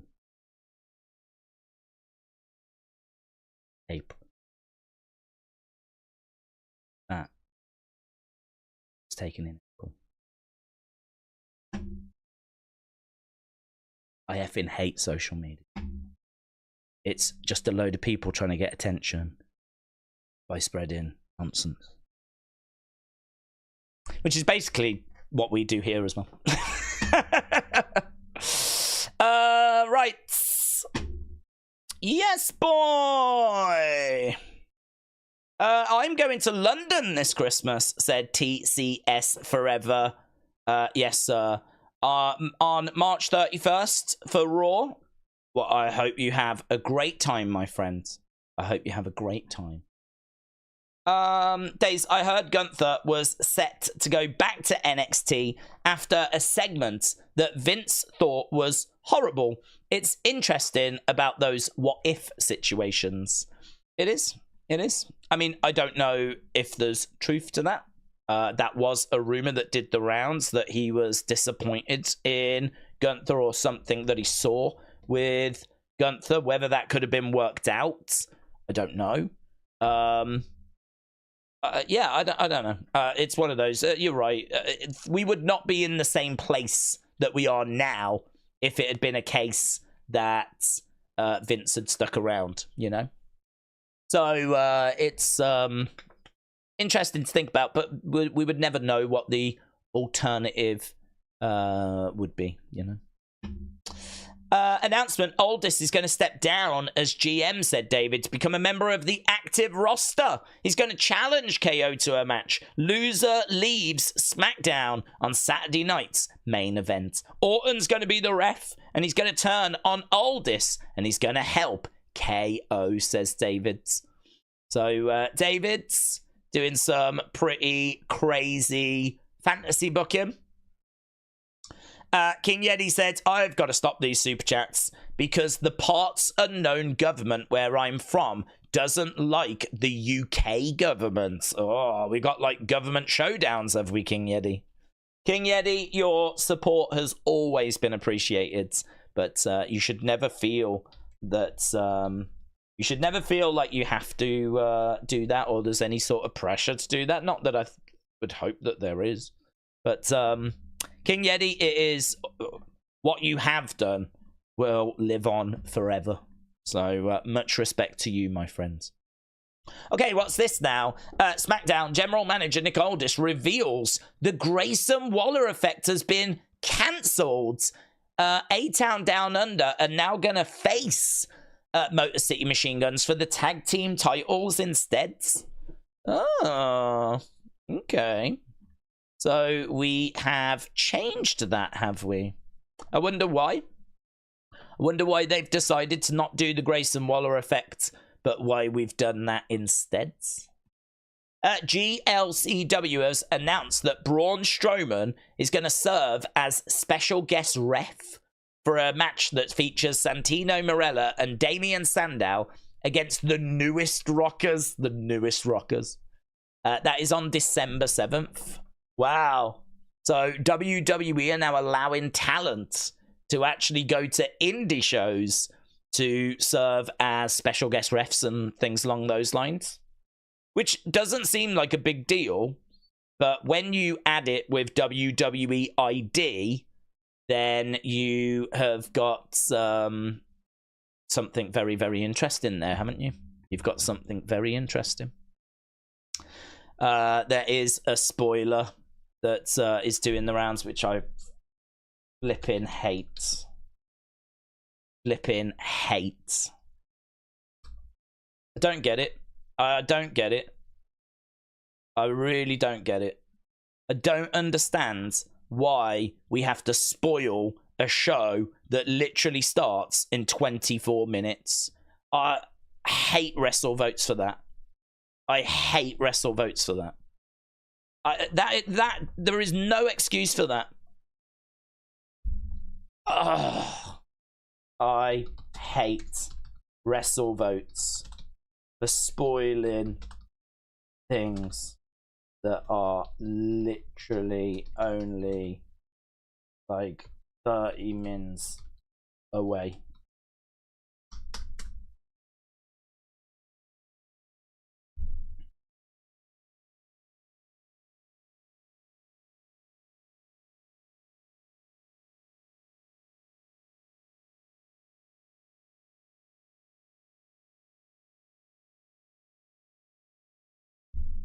I mean, it's one of those, isn't it, where people will say, where's that line? You know, who can say where that line is? If they find out information, they're going to...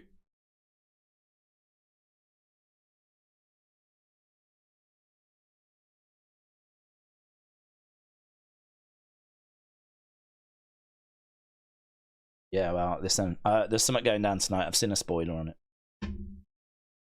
Ah, how come live shows have spoilers as well? Ah, I thought we'd got past spoilers.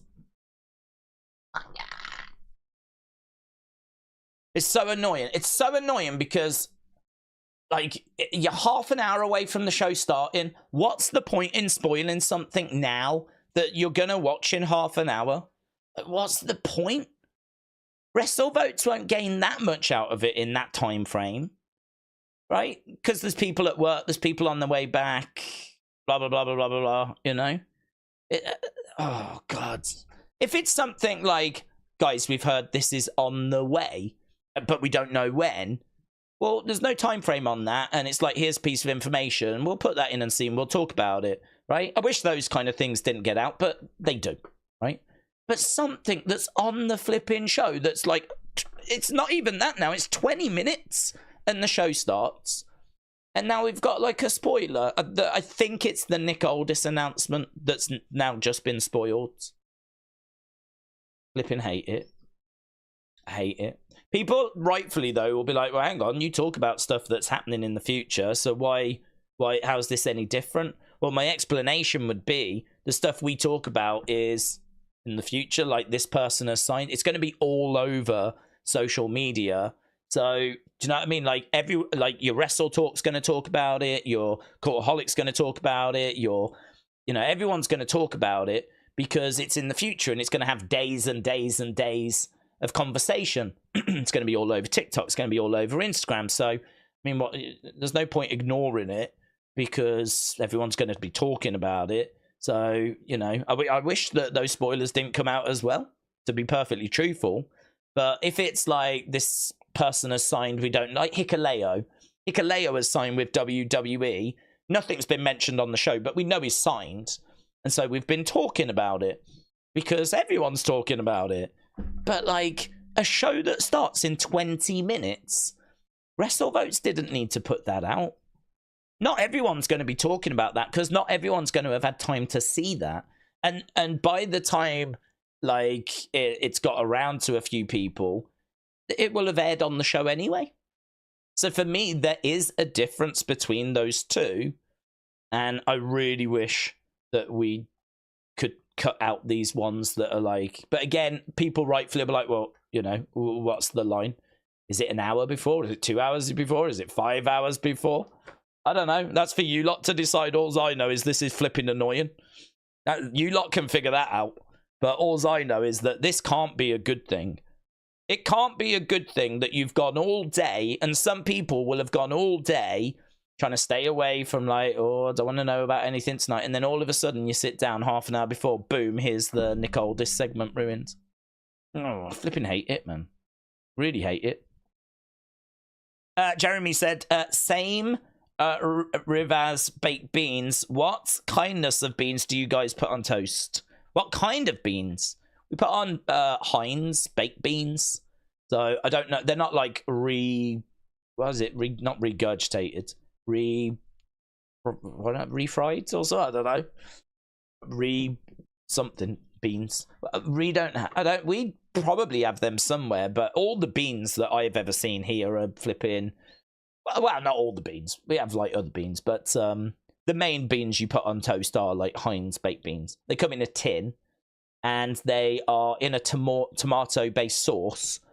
You put them in a bowl, heat them in a microwave, put them in a pan, heat them on the hob. They're warmed up in like 2 minutes, and then you put them on top of the baked beans. I can show you beans on toast. I will always happily find a way of showing pictures of beans on toast if the conversation ever gets there. So they're these. I mean, it's got like an orange. There we go. Look, with some cheese, and there's someone putting fried eggs on. Look. So yeah, these are the beans. They come in a tomato sauce. So I wonder if I can just search Heinz.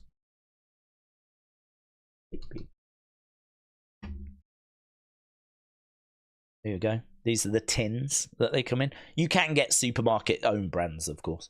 You can get Morrison's doing their own, Asda doing their own, Tesco's doing their own. These are all the UK grocery supermarkets. Tesco, Morrison's, Asda, Sainsbury's. We have Lidl, we have Aldi. You'll be able to find like either Heinz baked beans or their own branded beans. But this is what they look like in the actual tin. And then you heat them up, put them on toast. Amazing. Beautiful. So you're getting like the beans in a tomatoey sauce on the bread. It's all warm. It's all very homely, comforting. Beautiful. Bit of cheese on top. Oh my God, living the dream.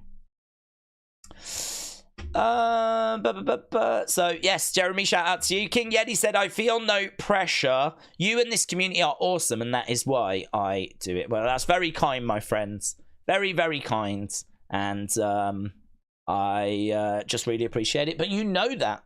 You know that. So King Yeti, very, very kind. Cal said, Elon's dollars. He even moved most of the spoilers on Patreon, so why not just keep it that way, says Cal. Cal, I know, but I know. Oh my God, it's so annoying. Again, I understand. I mean, I really do try to, like, play devil's advocate in my head. Like, when I'm saying stuff, I always try to think of the, like, alternative. I'm just built to do that because I'm always thinking, well, what's the counter to what I've just said? So that if a counter does come in, then I've already got like a degree of preparation for it, right?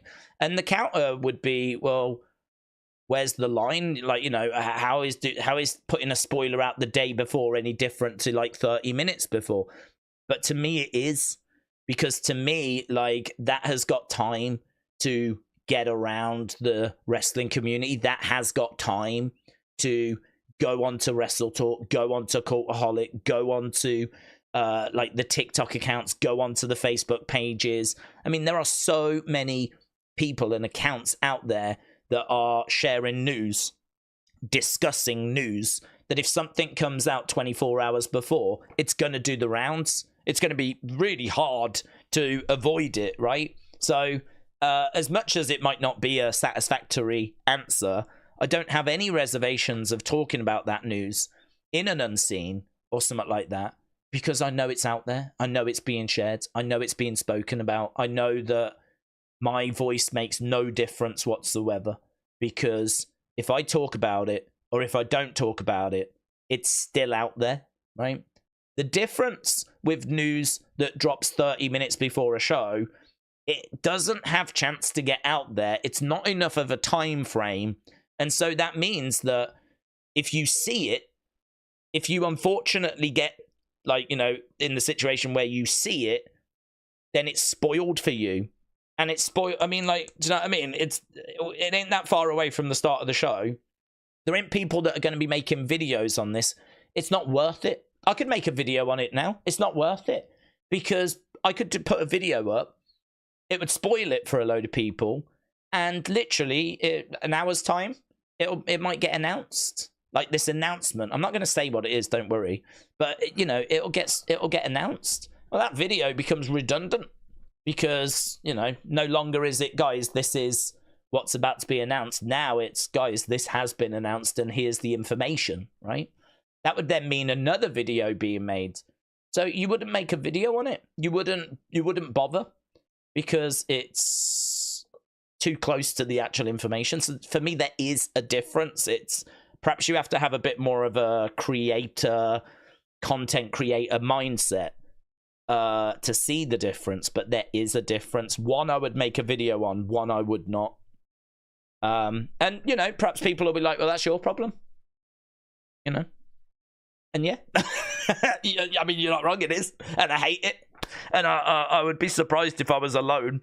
I can't imagine people just half an hour before a show are happy that stuff gets spoiled that's going to be literally presented to them within like half an hour of the show starting, you know? So for me, there is a difference between some coming out the day before, 2 days before, 3 days before, or something coming out half an hour before. But hopefully I've explained that so that people understand.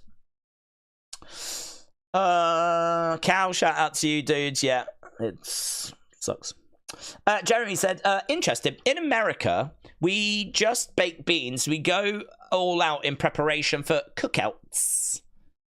I think, I don't know about cookouts. I mean, cookouts is not a term I've heard over here. We're having a cookout. You come into our cookout. That's not a term that I've heard anyone use in the UK. But then I've not heard every conversation that's ever been had.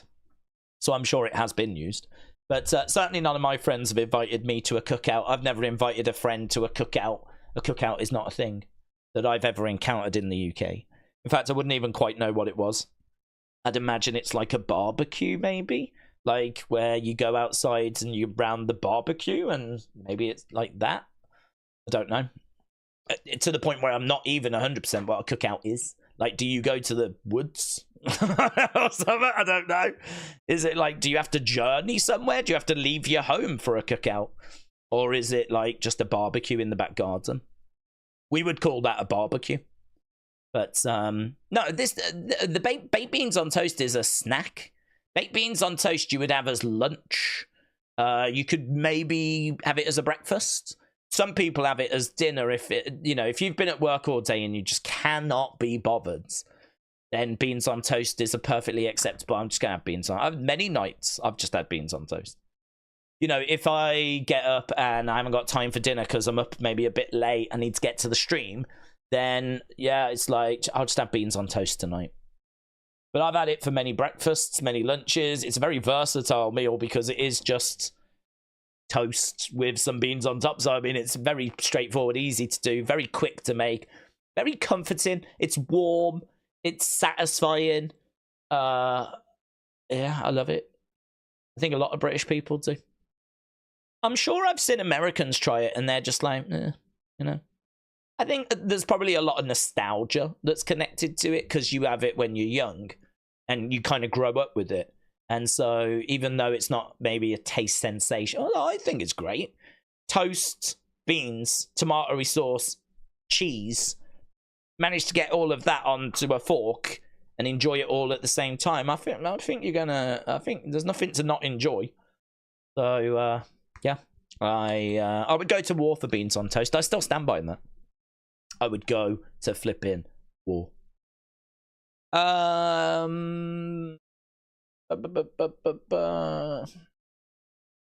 Randy Orton's April Fool's joke. Oh, I've seen that. Lots of young Irish talent at OTT Wrestling. Oh, I think Finn Balor's trying to point them in the direction of Ireland. It is true. There's going to be a lot of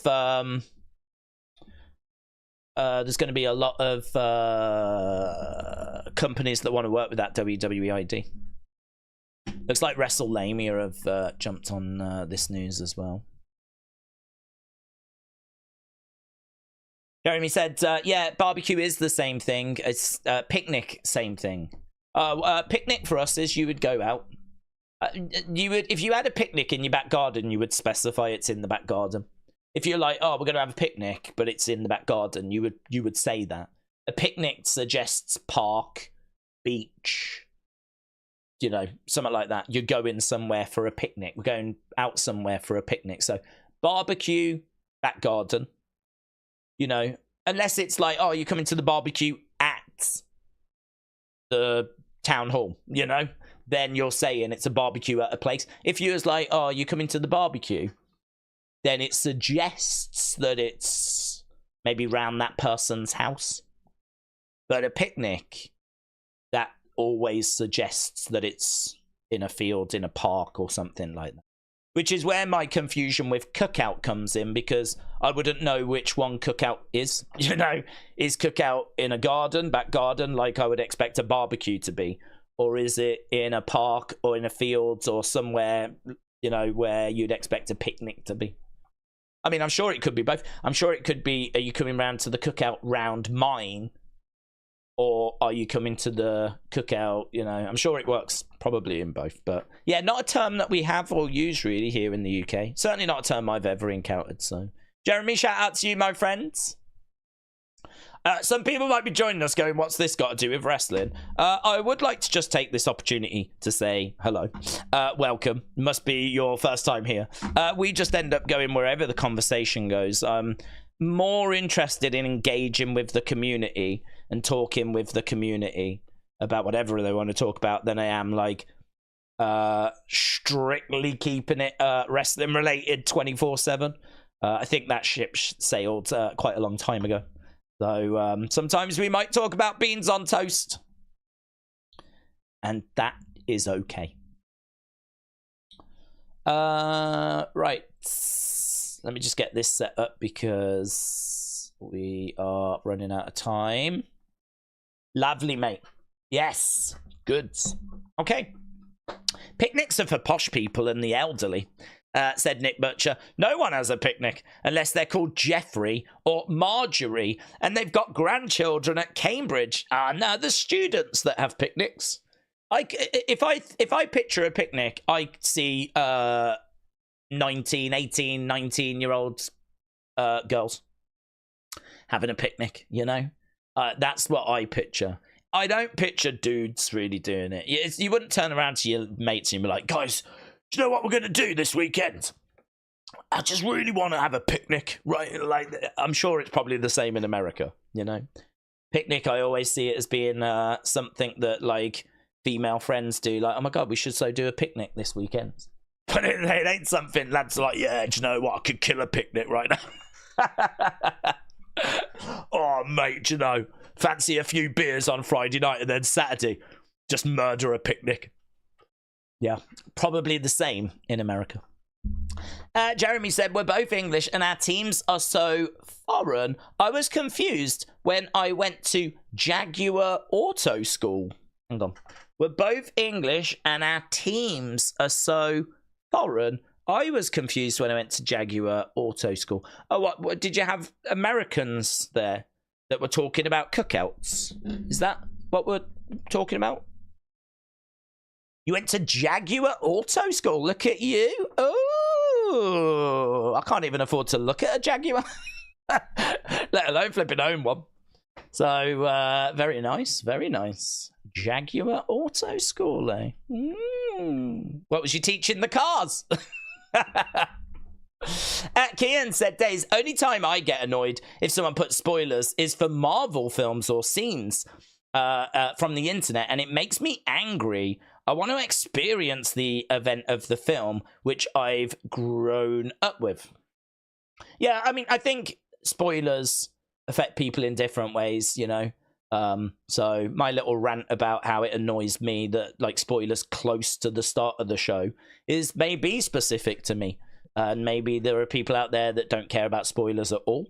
Perhaps they hate all spoilers. Perhaps they feel the same as me. I don't know. I don't know where people's lines are. I don't know where my line is, actually. I mean, if something came out 6 hours before the show, would I be as angry as something coming out half an hour before the show? No, is my answer. Because I think that's enough of a time frame for that information to have been spread around, you know? A spoiler dropping half an hour before a show feels the same as running 100 meters and then tripping over at the 95-meter yard. That's how it feels. It feels like with this particular story, I've managed to go the distance without knowing that it was going to happen. Could have been spoiled at so many different points, right? This story, but it hasn't been. And so I feel like I've got almost to the finish line, and then right in the final moments, someone's come along and gone, do you know what's happening tonight? This is happening tonight. And I just told you. You thought you was going to make it without finding out? Well, you haven't. That's how it feels. It feels like running the 100 meters and then tripping over at the 95-meter yard. Right at the end as you're about to cross that finish line. That's why it flipping is annoying. compared to like if it dropped, say, 6 hours ago, 12 hours ago, 2 days ago. I'm much further back. I'm much further back on the track at that point. So it doesn't, you know, doesn't. I'd rather fall over 10 meters into 100 meters than literally like 5 meters before the finish line. Oh, definitely. Yeah, I'd way much rather fall over at the start than right towards the end. So close, falling at the last hurdle. That's a saying, isn't it? Falling at the last hurdle. Oh, that sucks, doesn't it? Falling at the last hurdle. Oh, no, I'd much rather fall at the first. I'd much rather get totally confused, and when the race starts, I end up running backwards. I'm facing the wrong direction. I'm going the completely opposite. I'd much rather that than fall over at the flipping last hurdle. So, to each their own. To each their own. Picnic is takeaway foods. Oh, you mean to like take out from the house? I was going to say, it's not takeaway food as in like, hello, can I get a Chinese? Can I get an Indian? Can I get fish and chips? You know? That to me is takeaway foods. But a barbecue or a cookout, that is grilled food that you are prepping there, right? So a cookout is at home. Got you. Takeaway food is... I think I get what you mean. Like that picnic is, we're going to take it to the park. We're going to take it to the beach. Got you. Takeaway food over here is, and it's probably the same in America as well. Indian. People get confused by that. I saw a video where people were like, you can't call it that. You can't say you're having an Indian. It's like, yeah, no, you can. That's exactly what we say. You can't say you're having a Chinese. Like, no, yeah, you can. That's where the food originated from. So if we're going to have Chinese food, we say we're going to have a Chinese. We're going to have an Indian.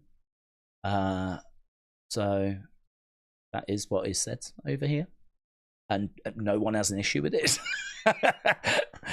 But I did see, like, I think it was Americans that were just horrified that that's what gets said. I still don't get why it's a problem, to be honest. But I did see a video on that. So, I don't know, perhaps I just got cancelled. Oh, imagine if I got cancelled for some of that rubbish. Oh, God, that would suck. I think if I was going to get cancelled for some of that rubbish, I'd have to come out with something horrific so that I could mentally tell myself that, okay, you actually got cancelled for this, that you did after, you know? If I'm going to get cancelled for saying something like that, then I'm probably going to end up getting my dong out on the camera. Because if I'm going down, I'm flipping going down burning, you know? That's my approach anyway. But let's not think about dongs on camera. Let's go over to Smackdown. Let's go, baby. We're in Buffalo. Hey. 1, 2, 3, 4. Oh, hello. Got some boomers.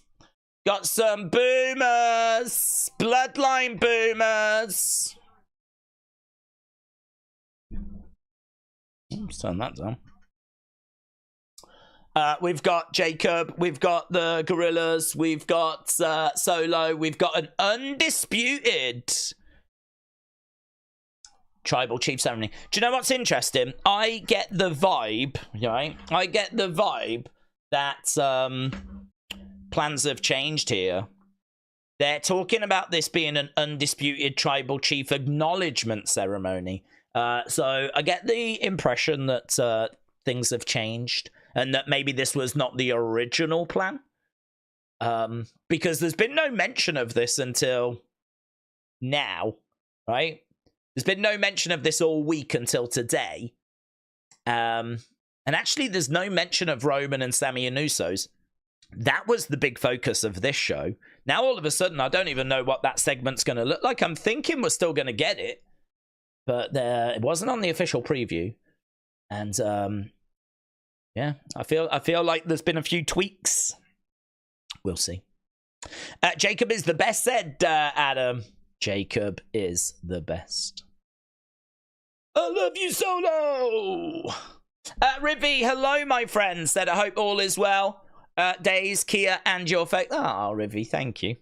Yeah, Kia's doing all right. She was sniffing something earlier, you know, in the garden. Didn't think anything of it. I was outside and just doing a couple of bits, getting some wood in and whatnot. And oh, here we go. Here we go.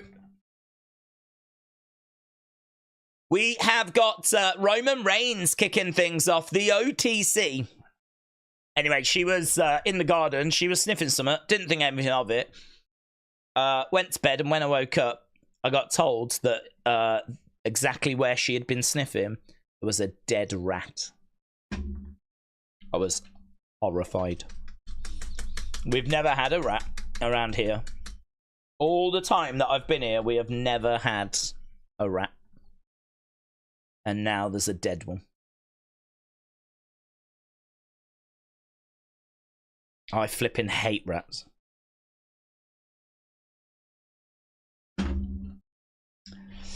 People are acknowledging.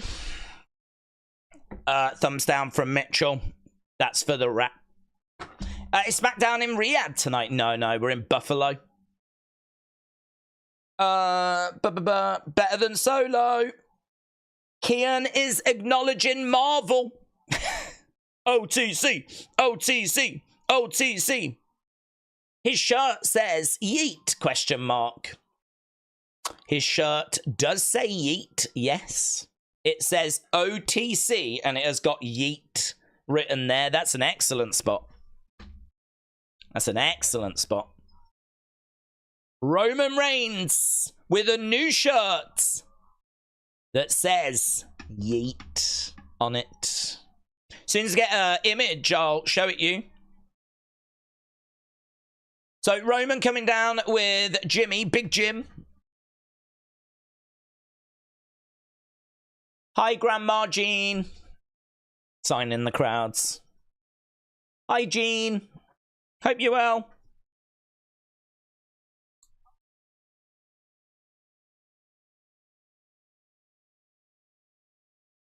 Michael Cole just kind of running down this bloodline. Talking about where their loyalties lie. He said Sami Zayn. Who knows? Who knows? Roman Reigns making his way into the ring.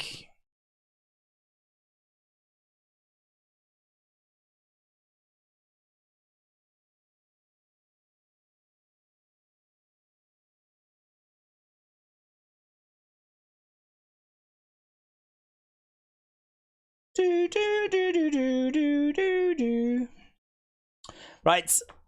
He doesn't seem impressed with Jay, said Jessica. I acknowledge my tribal chief. Lots of acknowledging going on. Mark, Firefly Forever. Shout out to you, buds. Hope you've had a good week. Adam said a rat got into my car once. Oh my god. Oh my god. I wouldn't cope. Adam. There was a rat in my dishwasher. Fair to say he got washed with the oh my god. I don't even want to know.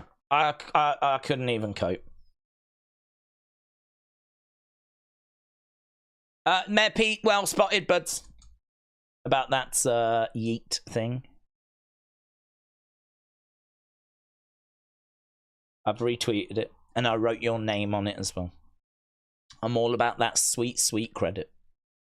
Okay, Roman is in the ring. Metal Mama, thank you. I'm going to add that. That's a nicer picture, actually. I'm going to put that in unseen.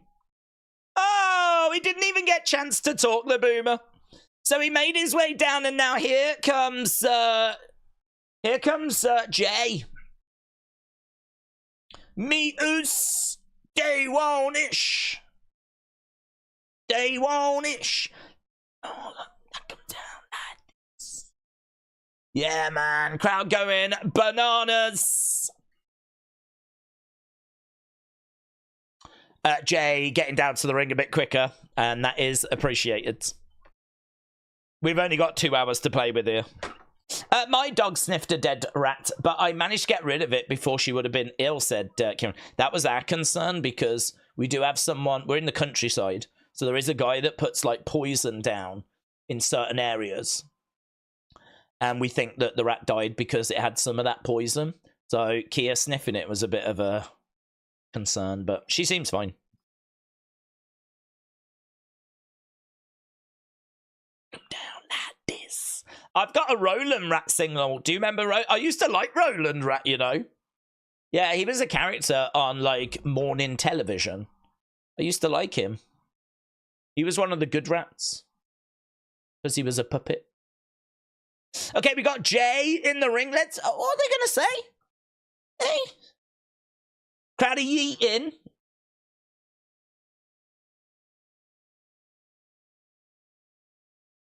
I think there's a lot of misunderstanding. I agree. Can you just hear him out? I want Sami to come out and say, I'm the tribal chief now. You're all going to acknowledge me now. Here he comes. Here he flipping comes. Here's my tribal chief. Dun dun dun dun dun dun dun. Dun dun dun dun dun dun dun dun dun dun. Sami, Sami, Sami, Sami, Sami, Sami. Let's go. Oh, crowd allowed, you know. Crowd allowed. Oh my god, I'm going to acknowledge him in the chat. Where's the acknowledge him button? See if I can find that, shall we? Where's that? There he is. I'm acknowledging my tribal chief. Sami, Sami, Sami. Is the underdog from the underground. Future world champion. If I was booking. That's it. Look at the respect in the chat. This is so exciting. I think I'm using the wrong thing. Is that not I didn't even know. I didn't even know. I honestly thought that was the acknowledging. It's not, is it? Oh my god. I've used the wrong thing. And I wasn't even joking. Oh god. It's so hard to search for emojis. We got Sami Uso chants. Honestly, I've got to scroll down like 1,000,000 miles to find them. Where's the acknowledging one? I don't flipping know. We're missing the show. Why is this so hard? Oh, there it is. There it is. All right, ignore my previous ones. They don't count. Sami said it wasn't on purpose.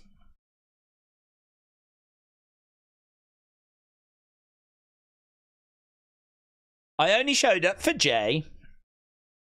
Oh. Oh.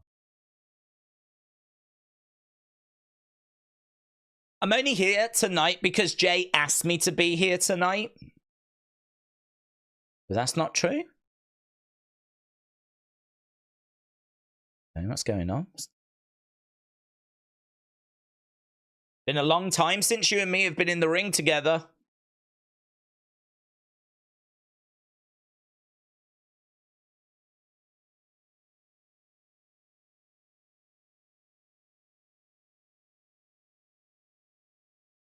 When it was the four of us, he loved it, didn't he? It was special. It was special. It was special. It took me back to a special time. Special time with family. Look at Roman's face. Oh my god.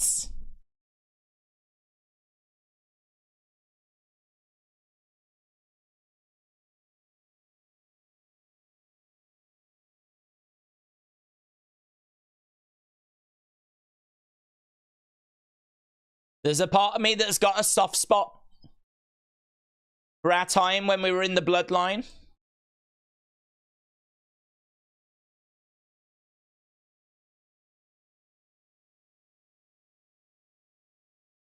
Oh, he definitely felt it. You Haluva kicked him in the face. He definitely felt it.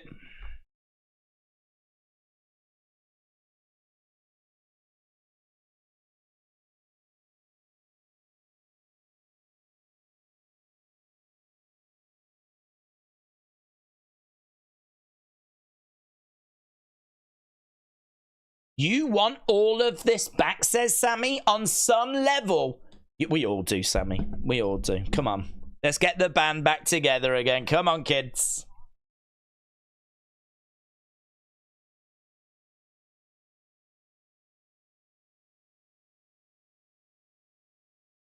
The opposite of love is indifference.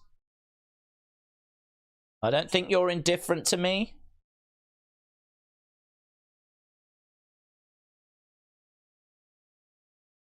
I think you love me, he says to Roman. I wasn't expecting this. Is smirk him?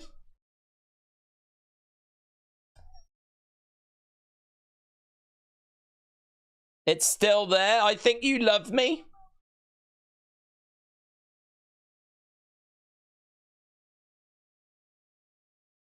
Is he trying to make them crack, do we think?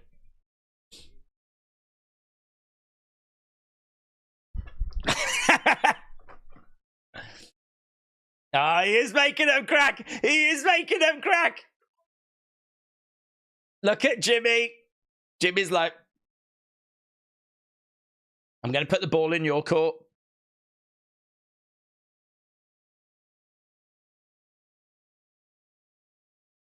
Do you want me to turn around and leave? I'll do it.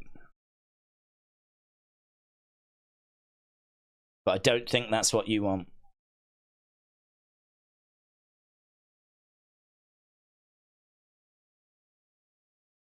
This is a massive turnaround from Sami the other day going, I can't do it. I can't go back. That was Monday. And now here we are on Friday going, you love me. You love me, you do. I'm not bothered. I love Sami. I need you to do one thing for me. Oh, what's this? Apologize. Oh, God. Well, he should have done that to Jay, in all fairness. Apologize. Too late to apologize. It's too late. He's going to do it. He's looking around. Hug it out is the chant. Hug it out is the chant. Dexter said, this is the best promo of the year. Let me get this straight. Yeah, you absolute madman. You want me to apologize to you?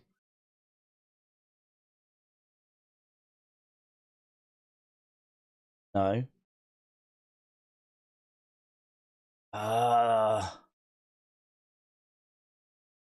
want you to apologize to Jay. Oh, that's so good. That is so good. That is so good. No, the apology is not for me. I want you to apologize to Jay. That is so good. And we just said he should have apologized to Jay, and he should have apologized to Jay. And he should apologize to Sami. I'm pretty sure we all should have an apology from Roman. I think I'm due about 6. He's gone over to Jay. Jay is doing his holding it. There was a little wobble. I'm looking at his mouth. Oh. Roman apologizes. He says, I'm sorry. I'm sorry.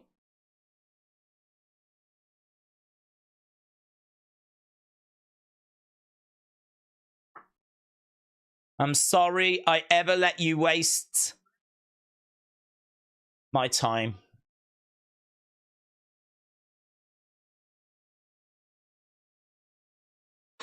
Super kick him. Someone super kick him. He's gone rogue. Roman calls out Solo.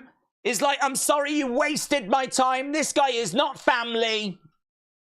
I'm going to super kick him. Yeah, Sami walks away.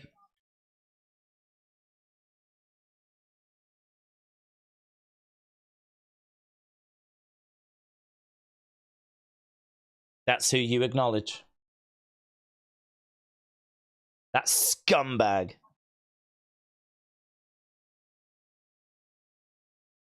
LTC.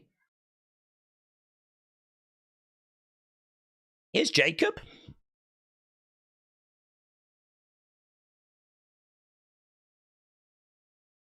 Solo doesn't jump when you tell him to jump.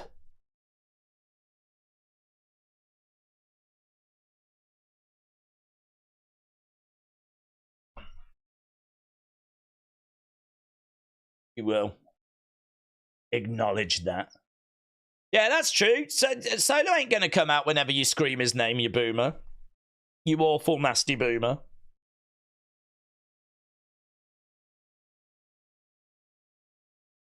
Jay looks disappointed. Sami is disappointed. He's not changed, has he? He's not learnt.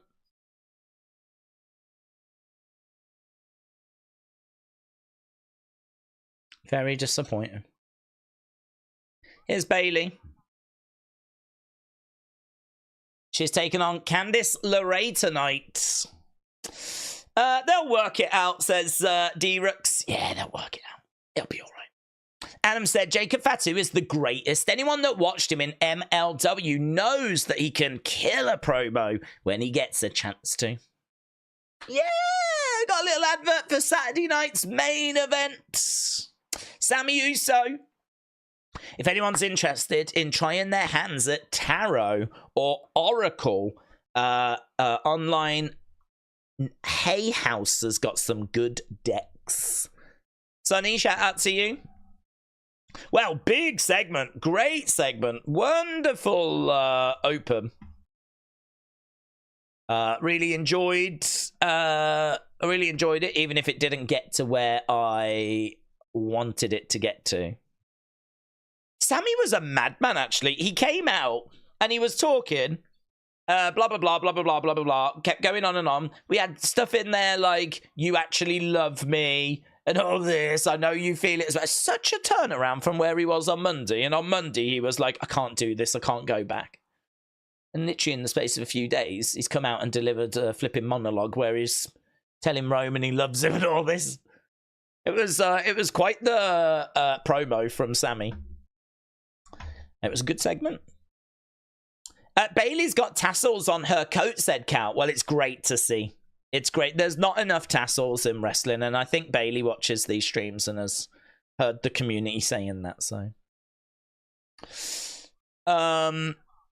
Roman should have apologized, said Brony. I do like how they're keeping his tribal chief tendencies, but I would think it wouldn't hurt his character, to be honest. Phantom 67.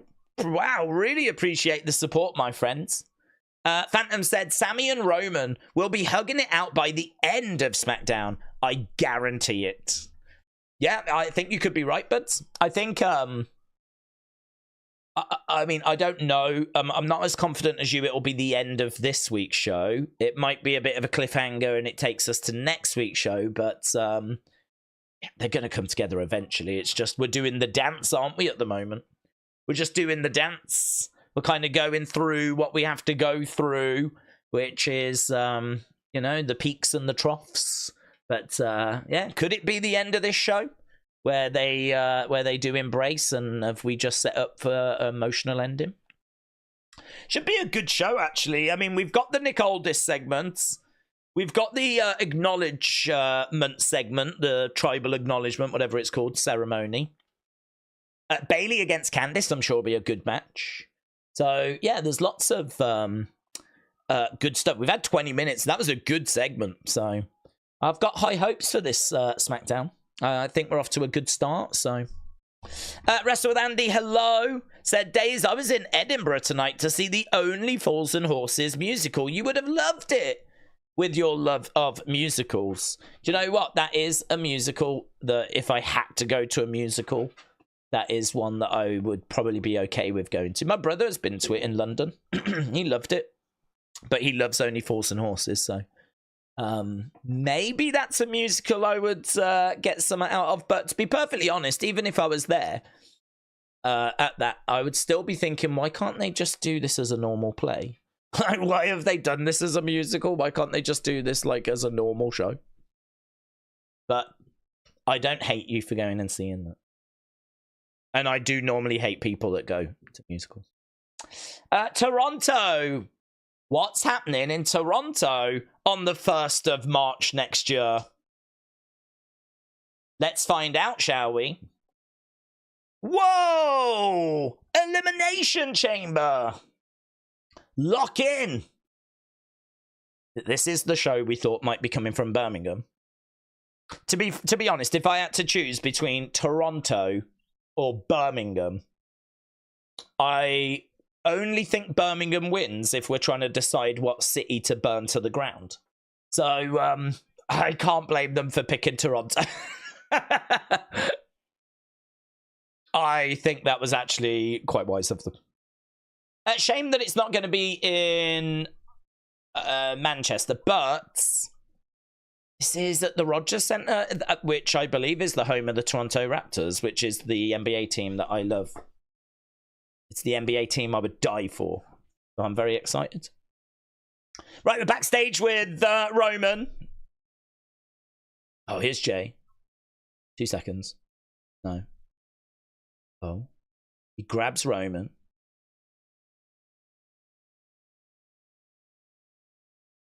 I asked you to do one thing for me.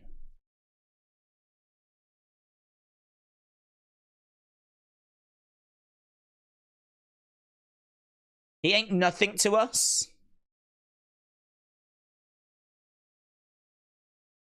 Why don't you go find him? I told you, you talk to me like that. Yeah? He said, I told you, you talk to me like that. I'm out. What you doing?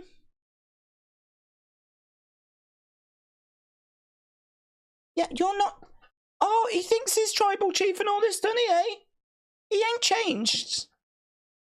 Perhaps someone needs another beatdown? Yeah, perhaps someone needs to be on the receiving end of a beatdown to change this attitude.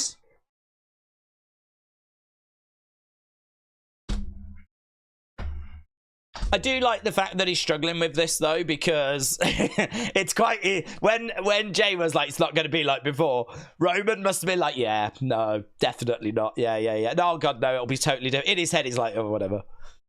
But now he is actually still being the way that he was. He's finding out, nah, it ain't going to wash. Things have changed. It's good. It's a good story. It's a good story. Wrestling is the best ever, says Michael. Where's John Cena? Said Mitchell. Where is John Cena? He's actually on the show, you just can't see him. Funny, isn't it? Certainly not an overused joke. Right, here's Candice. Candice making her way down. Days. I went to WWE Live, says Kyle, and it was great. I got a photo with Cody Rhodes, and I met Chelsea, Piper, Andrade, Nick Aldis blanked me. I wasn't expecting that last bit, but I liked it. Right, here is Bayley, who really loved spending time with Indy, taking on Candice, who was like a flipping sister to Indy. So I would not be shocked if there are some tributes to Indy Hartwell in this match. I would honestly not be shocked.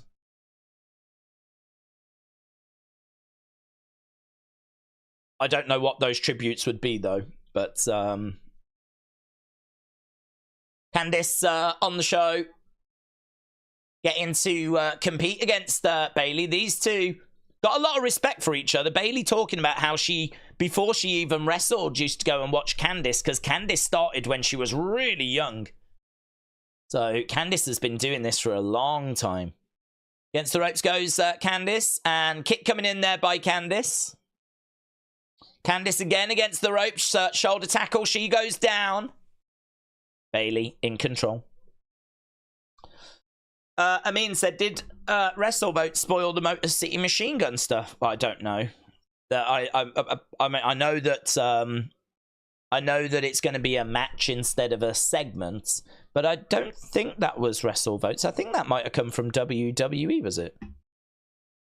Don't know. That doesn't bother me as much, changing a segment from a talk show segment to a match.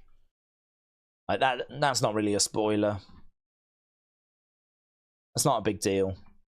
If it is that. Okay, we are going to commercial break. Days, this is great storytelling, said Brony. Roman thinks that he can still boss people around, but once he realizes that he can't and that he needs them more, he'll come to his senses. Yes, my friend. Candice's ring gear is cute. Wrestling fashion matters, said Sis. Matt said, Days, I heard that they're going to be a War Games match at Survivor Series. It's going to be Bloodline. Is that true? That is certainly the direction that we are heading in. Yes, that is everything that I've read, everything I've seen is pointing to us going that way. I think that's the direction we expected this to go. So, I mean, obviously I can't say 100% because I'm not in the meetings, but everything I have read for a long time has pointed us in that direction. So, yes. MXXS, shout out to you, my buds. My friend said, Days, bud, shout out to you. It's $20 bet time at my mom's funeral today. I got my family to yeet her. Is that weird? I say no. I feel like it has been so long since I had a message like that mentally and emotionally had so much to unpack. I mean, it's one of those messages where when you finished reading it, you just go, I don't even know where to start with this. I don't even know how to react to this.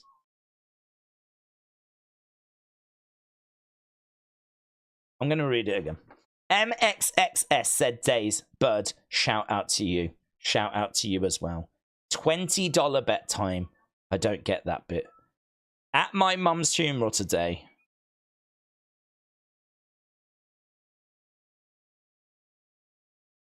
I'm going to say condolences. There's maybe a tiny chance it wasn't your mum's funeral today. That's what I'm thinking. But if it was, I can't take that risk. I can't take the risk of thinking that it wasn't your mum's funeral today. I have to go with the fact it could have been. So I'm going to say condolences.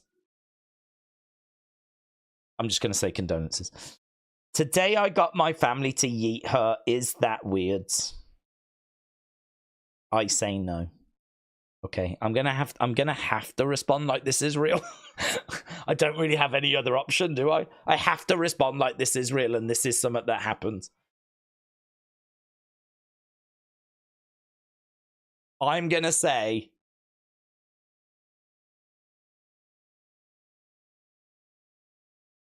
grief shows itself in lots of different ways. And if your mom was a wrestling fan and that's something she would have enjoyed, then I would say no, it's not weird. I would say if it somehow helped you in the moment, then I would say no, it's not weird.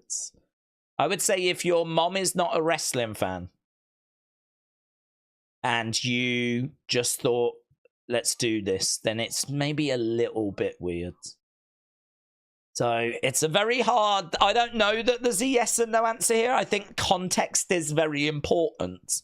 But I would also think that if someone passes away and you have a moment of joy or a moment of just a light-hearted moment at a funeral, I've got to think that would be well received by the person that's passed. If at my funeral there's a moment where I would never request it, but for some example, someone said, come on everyone, let's pay respects, we're all going to do a crotch chop, you know, and there's a moment where there's literally like 80-year-old women that are like that, you know. Yeah. Maybe, you know, they might be single. Maybe there's an old guy that's like liking what he's seeing. They get talking at the reception. Who knows? Maybe, you know, those moments of lightheartedness, they just, you know, they lift the tone a little bit, and maybe something beautiful could come out of it. I am right now thinking of two 80-year-olds having sex. Is that weird? Is that weird? Is that weird that I've read your question and this is where I am right now? Is that strange? I don't know. I don't know. I'm going to answer your question with a question, and that is, I'm now currently thinking and picturing two 80-year-olds having sex in my mind. Is that weird? Please respond. Right, we are back to the action, by the way. We've got Candice. She gets dumped into the corner. She's thrown on the outside. Boom. Lovely. Bailey in control. Afzal said, do we think we're going to have OG Bloodline, new Bloodline? I've never been more certain of it. 1, 2, Candice planted. She gets shoulder up. Days, I'm hoping that your casket doesn't go up in flames at your wake. Well, I hope it does if it's a cremation. If I'm being cremated and that's kind of what has to happen, then I hope there's no issues. I still don't know if I want to be cremated or buried, but maybe this isn't the right time for that conversation. Don't know about you guys. Bailey against Candice, first match on SmackDown. Not sure I was ready for the whole buried versus cremated conversation, but you never know when it's going to show its face. She's selling her knee. She goes back to the corner here, Candice. So Candice, she's probably lying, to be honest. Roll up. Oh, Bailey pins. Oh, Bailey gets the win. Bailey managed to keep the shoulders down of Candice. And she managed to steal it. So Candice was playing a little bit of possum there. She tried to roll Bailey up. I've been watching you my whole life. I know you, says Bailey. So there we go. Bailey against Candice.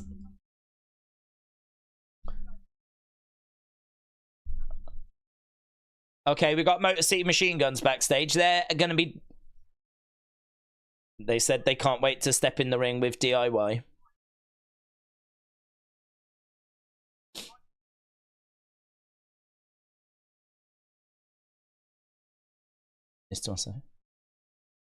What the hell? Yeah, what is that?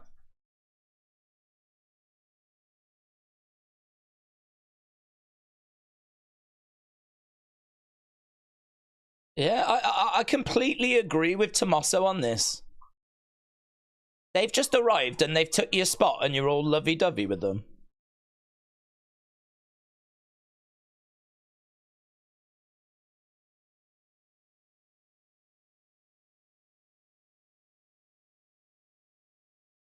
We're going to tell the Guns we're going to take our titles back. Here's Randy. Randy making his way to the ring. See what Randy's got to say, shall we?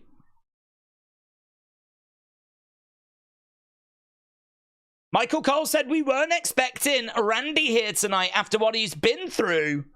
But Randy Orton is making his way down to the ring. He comes walking out. Bit of a surprise. Bit of a surprise with this.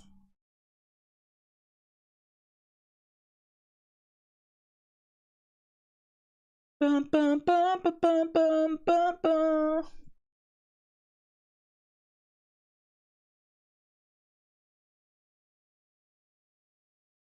Nice. Right, I really do love Jey Uso. He means everything to me. He's my fiance, says Ramona. I think he's married, to be honest, Ramona. And I'm not sure it's to you. But if it is, congrats. Shockwave said, if I get cremated, I want to be stuffed with bacon so that people can leave and think that he smell nice. And they'll leave hungry for the buffet, which will be bacon sarnies. Oh, God. Shockwave, if I go to a funeral and you're not actually there as the person's cremated. That's actually done, like, away. Because, do you know what I mean? That's a bit much, innit? So they won't actually smell the bacon. But if somehow I went to a funeral and I could smell a really strong smell of bacon, I promise you, the last thing I want to eat at a reception is going to be bacon. Psychologically, think about that. Think about going to a funeral where you're saying goodbye to a loved one and you can smell a really strong smell of bacon. On what planet are you then going to want to go and eat bacon? That does not add up to me. That does not add up to me. So there's, again, a lot to unpack here. I think the community is really putting out some challenging comments this evening. I'm definitely here for it. I've never been one to shy away from a challenge. But, yeah, this is definitely... I'm having to put on the thinking cap this evening. I think 80-year-old Days was probably thinking about himself, says Ian. I actually wasn't. I was genuinely thinking about two complete random 80-year-olds banging. And then I admitted it on camera. Don't know. Yeah. It's weird, isn't it? Sometimes you do find yourself in some very interesting situations.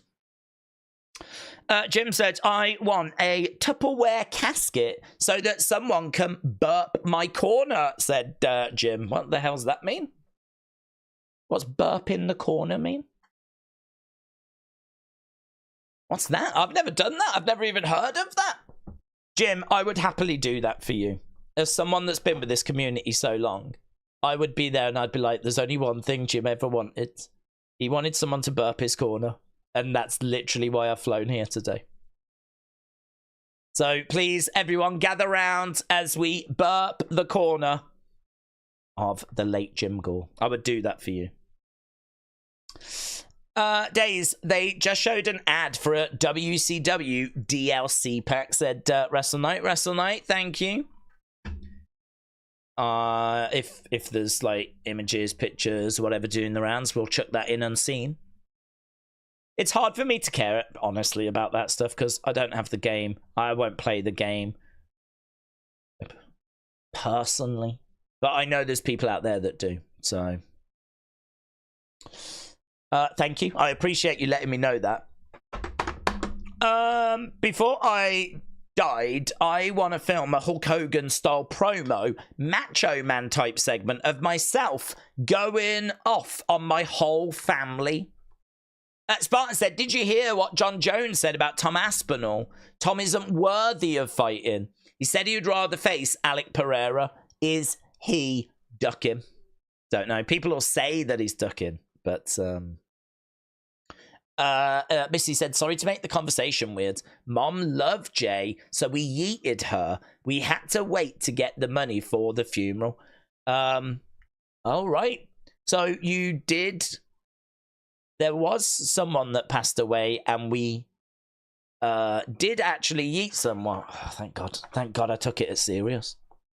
I mean, I tried to find some humor in it as well, you know, but even so, thank God that we did at least give it a degree of seriousness.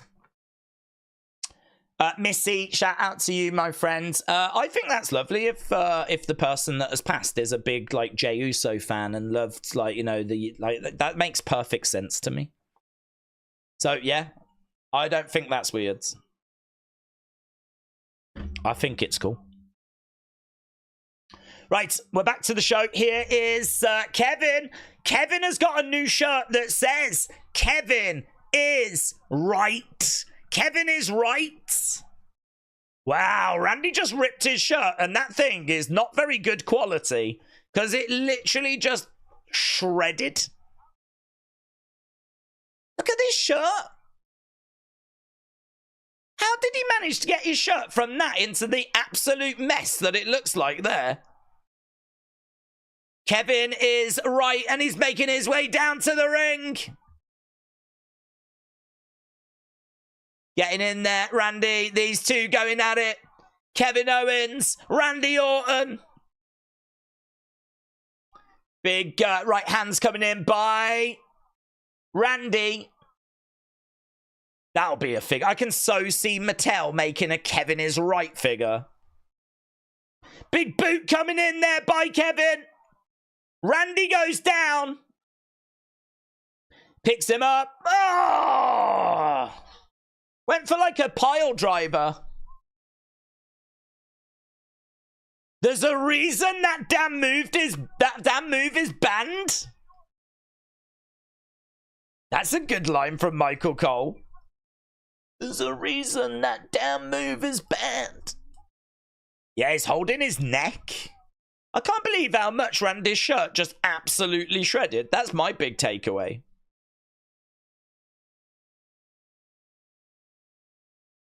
What the hell is wrong with you, says Michael Cole.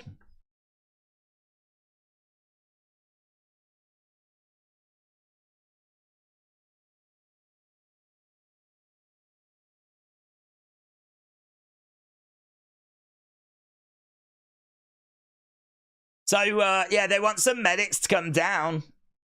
That's a banned move. It is a banned move. And they were quite happy to point it out on commentary.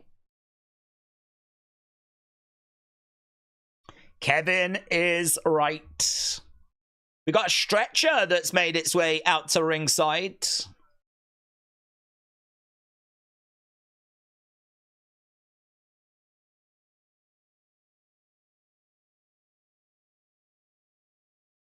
There's a reason why the pile driver has been banned for years here, says Corey Graves. They really are getting across that what Kevin just did is outside of the boundaries of what is allowed in WWE. Like, they did that move on purpose.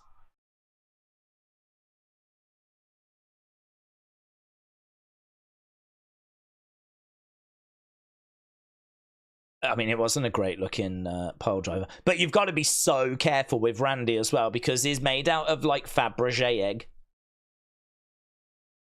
Oh, look, Cody Rhodes has come down. Cody Rhodes has come down. He's in the ring. He's trying to help oversee Randy.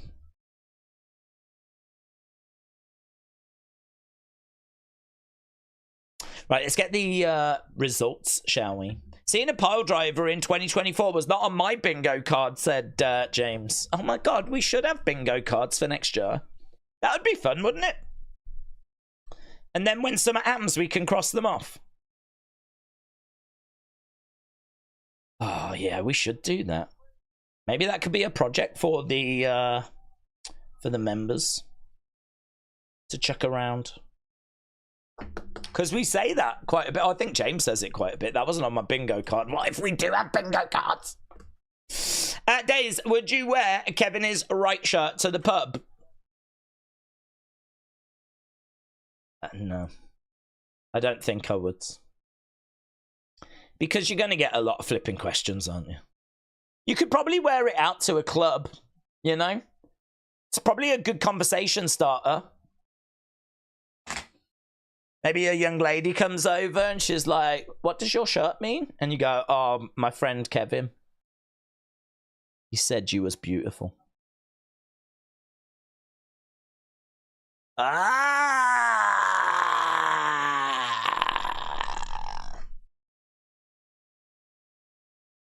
mean, that situation is never going to happen, but if it did, I'd be so ready. Right, they've got an ambulance. We've got Randy is being loaded into the ambulance. R.I.P. R.I.P. to Randy Orton. Gone, but not forgotten. He was a real one. I miss him. In all fairness, he's been injured quite a lot recently. It's probably nice for him to go and see some old friends. Hi, Dr. Nick. To be fair, Logan Paul took a vertebraker from Cody at King of the Ring. That's also a banned move, said Poppy Crocs. Oh, yeah, we've got the horn.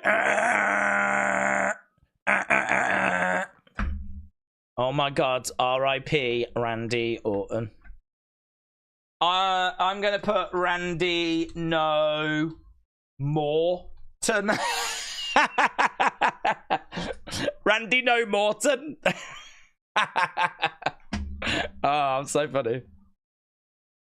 That better get 1 million likes. That better get 1 million views and 1 million likes. Randy No Morton.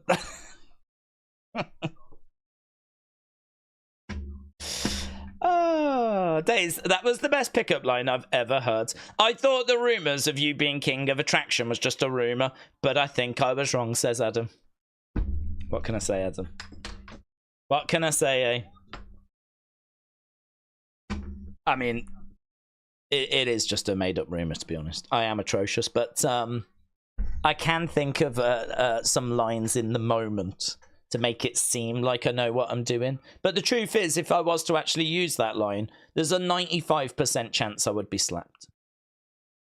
Watson said, imagine we see CCTV of just before Kevin took out the ambulance driver and he's the one that's driving Randy away. Oh my God.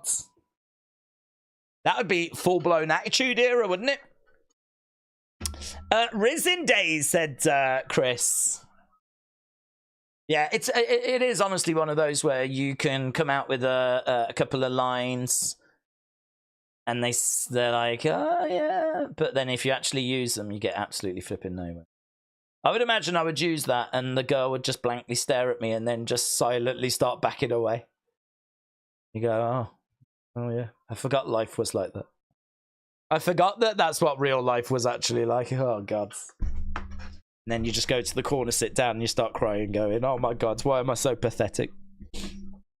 That's what would actually happen. Don't believe everything you see on the internet, kids. Theodore said, now they're just going to focus on Cody and KO now. Yeah, that's a good shout. Maybe we have just got Randy out the way a little bit so we can push forth with Cody and Kevin. That's a good shout, that is.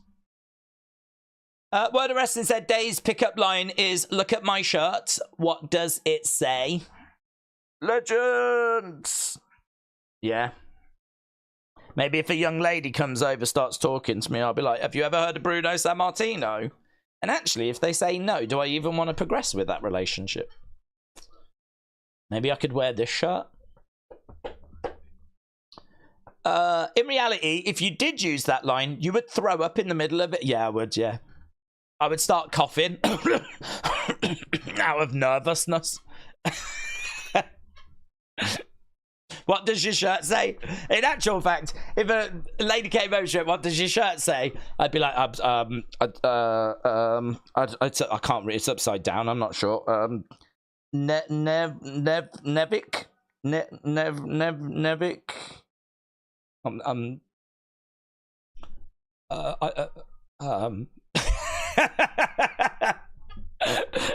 That's reality. Right. We're just seeing a replay. Will you ever do a mukbang stream? Maybe eat some beans, said Melissa. No, because there's already an avocado Nick. I don't think we need a cucumber Days. That's actually my porn name as well, by the way, kids.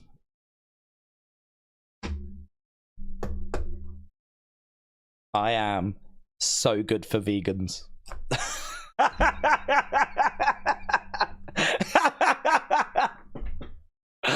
Oh my god. I wish there was like a compilation of the best moments of the year. I'd put that in there. Right, we got Corey Graves. We've got Michael Cole. What are we doing now, boomers? We need justice for Sami. This isn't about a wrestling match, said Corey Graves. He's exasperated. Oh, here we go. Pretty Deadly. They're already in the ring. So, Pretty Deadly versus DIY. Yes, boy!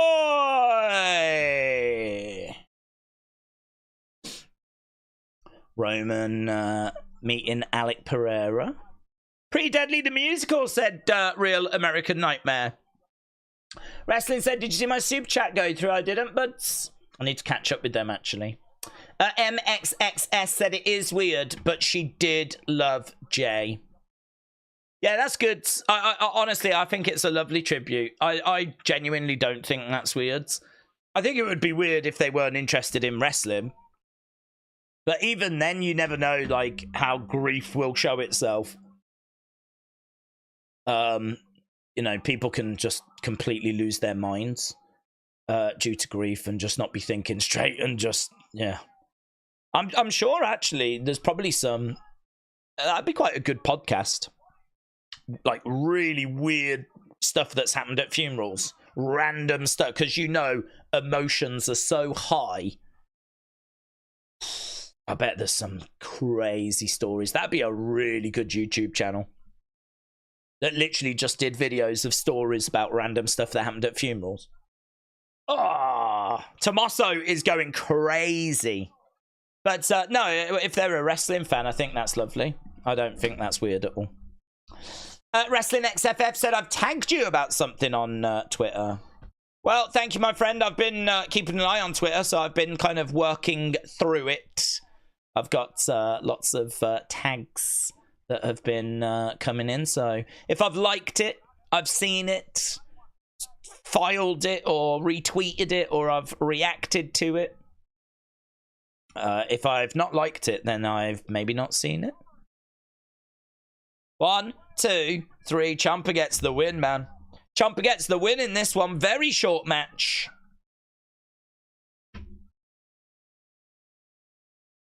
Let's get the match score on that.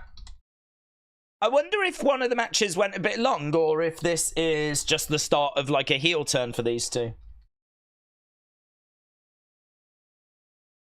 A lot of anger, a lot of frustration from Tommaso Ciampa, who just absolutely decimated Pretty Deadly on his own. Right, coming up next, Jade Cargill and Bianca Belair are going to be taking on Tiffany Stratton and Nia Jax. Ooh. Ooh. Okay, we go to commercial break. Let's get the poll up, shall we? So, Randy Orton, we need to get an update, obviously, on him. I don't know if there'll be one later in the show, but if you are just joining us, Randy Orton, stretchered away. WWE 3 minutes ago, this didn't need to happen. We're rooting for you, Randy. Take care of him, Cody. What's up with WWE? When did they turn into little girls? All right, this didn't need to happen. That's fine. We're rooting for you, Randy. That's fine. Take care of him, Cody. The flipping doctors that are looking after him. What do you think Cody's doing? Huh? I think Cody's medically trained. He's in an ambulance with flipping doctors and nurses. Take care of him. Look at this. Take care of him, please. We'll make a friendship bracelet whilst you're away. Grow up, WWE. Acting like an 8-year-old schoolgirl. Oh, Cody, take care of him, please. Jesus. No wonder people look at WWE and they're like, I ain't watching that. Look how they're acting it.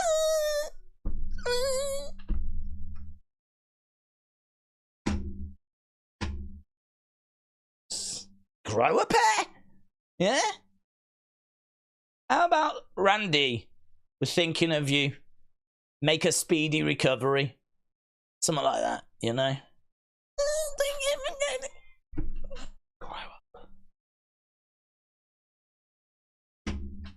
But no, I second all of it, actually. I hope Cody does take care of him. Much love. Start of a DIY breakup, said Duran. And a well-deserved solo push for Ciampa. Give him Goldie. Yeah, for those that didn't watch NXT, Goldie was the name that he gave to the NXT Championship. So, could he find his way to another championship on the main roster? Could he have a new Goldie? Hold on. Isn't Orton due a fine for that RKO to Adam Pearce? He should have given it to him whilst he was on the stretcher. Yeah, could you imagine?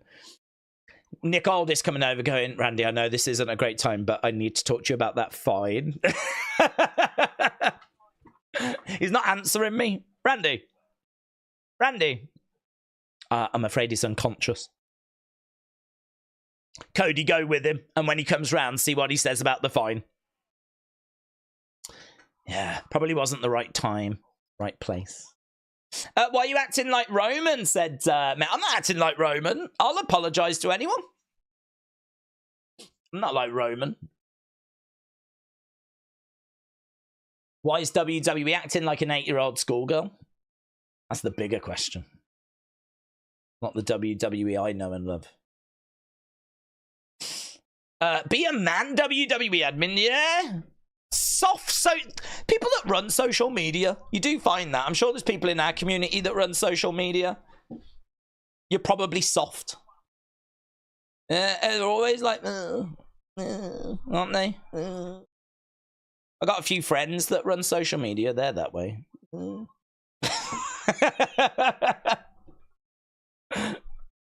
I don't mean anything that I just said, by the way. Although I do still stand by WWE is soft. Matt said, apologise to me. Yeah, Matt, I'm really sorry, bud. No worries. I'm really sorry. To all the social media people, I'm really sorry. Sorry, everyone. See, I'm nothing like Roman. I'll hand out I don't mean any of them. But I'll hand them out. So yeah, Matt, buds. Shout out to you.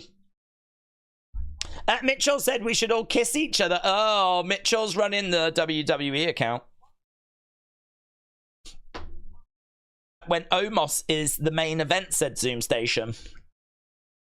There is Roman backstage and he's got some thinking to do. He should watch this stream and learn how to apologize. Roman, just say it. You don't even have to mean it. Oh my God, just say, Sammy, I'm sorry. Jay, I'm sorry. Let's go. Let's get together.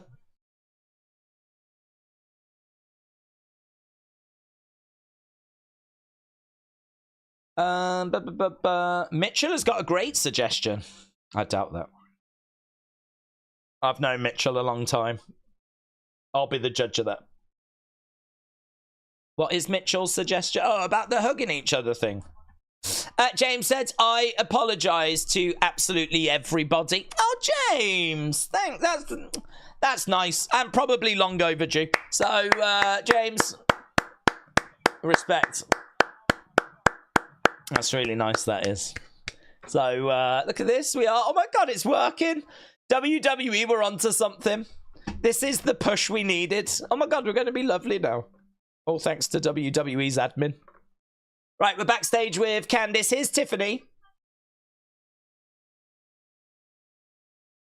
You have to work harder than that. I've been looking for you everywhere.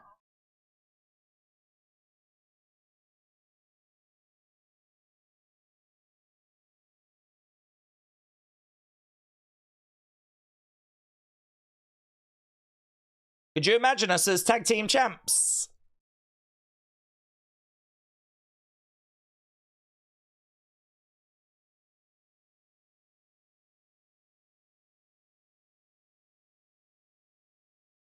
Nia, if I'd have been there, you would have won. Candice is worming her way in. Ah, this is kind of interesting. Candice wants to worm her way in.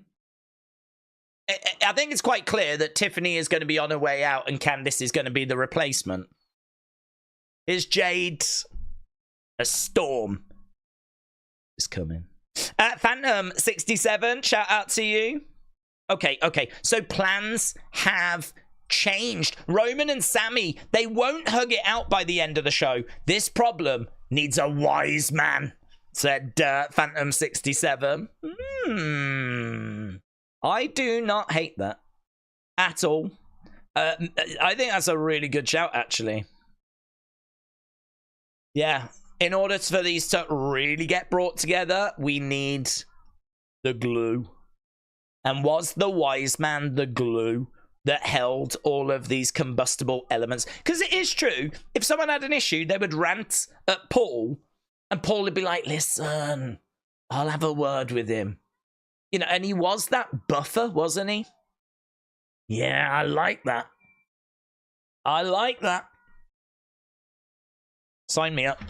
Sign me up that Heyman is the missing piece of this puzzle. Never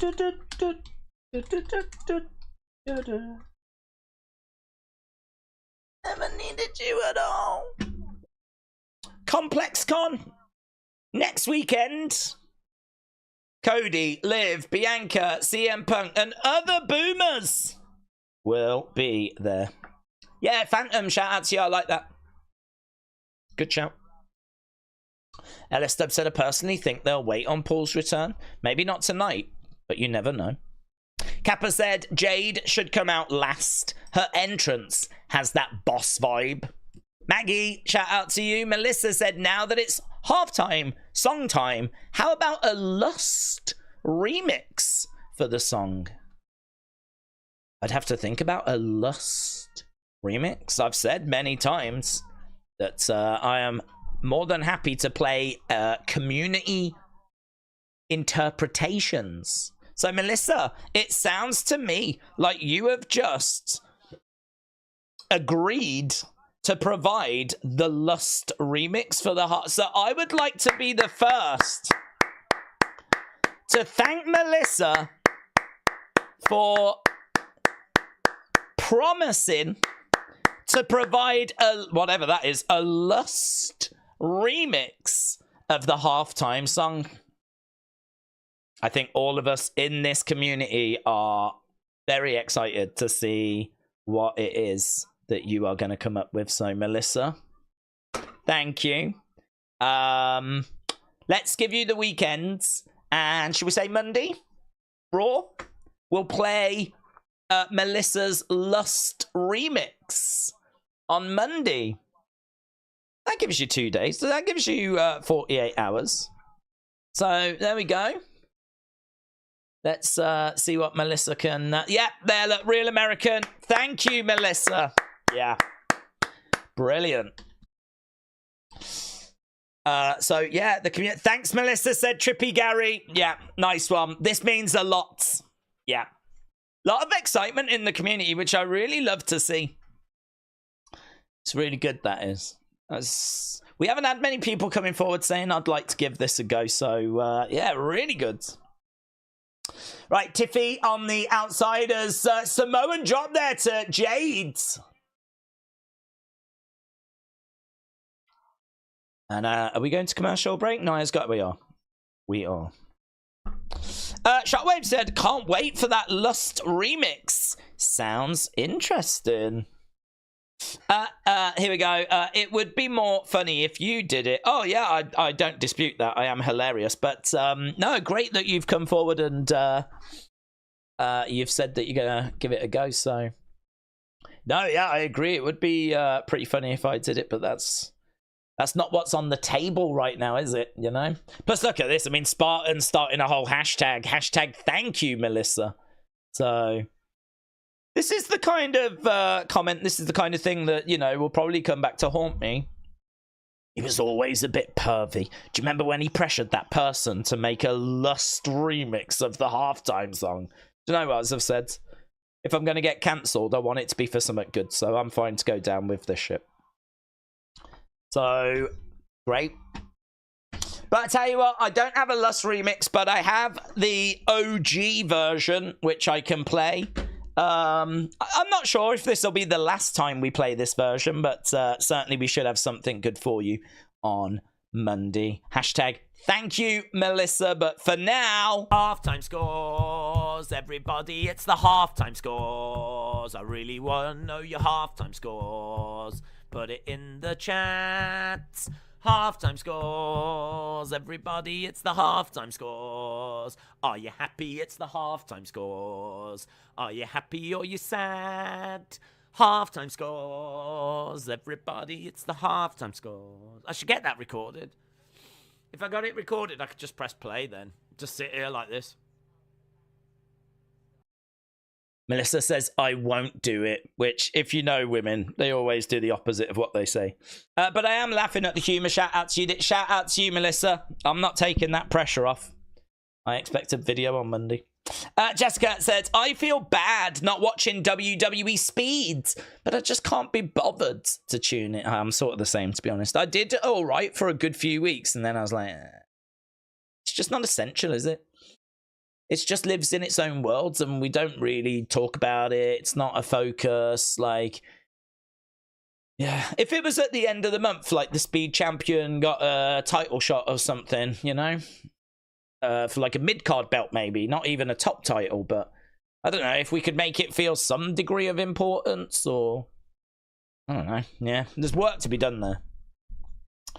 Right, let's go down the scores, shall we? So, John said 8. Suma Brata said 9. Huel said 6. Leonard said 775. Dormouse said 7. Kian said 725. Mark said 725. William said 5.5. Jaden said 6.6. Deadman Talking said 7. Alex said 7. Mike says 8. Chris says 10. MXXS said 7. Main said 8. Tuya said 6. Heydays, add Roman's new shirt in Unseen. And when is Heyman coming back? Roman shirt will be in Unseen. And because I've already added it. And we don't know when Heyman's coming back. There's no rumors. Kim's Chains gives it an 8 because Candice was on the show. Jeremy gives it 7.5. Zoom Station says 8. Harley pile drivers. I don't even know what that means. Kian said, Days, I just got back. I hope Randy is okay. That move is banned from being used. It can result in neck injuries. Do we think Kevin will stay with WWE? There's no news on his contract. Yeah, he's fine. This is all planned. This is all storyline. He did not go rogue and use a move that he's not allowed to use. Should I be saying that? I don't even know. I kind of feel like if someone wants to believe it's real, should we just let them? I don't know.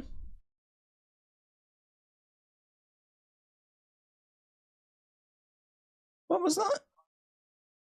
We just had the sound of an advert.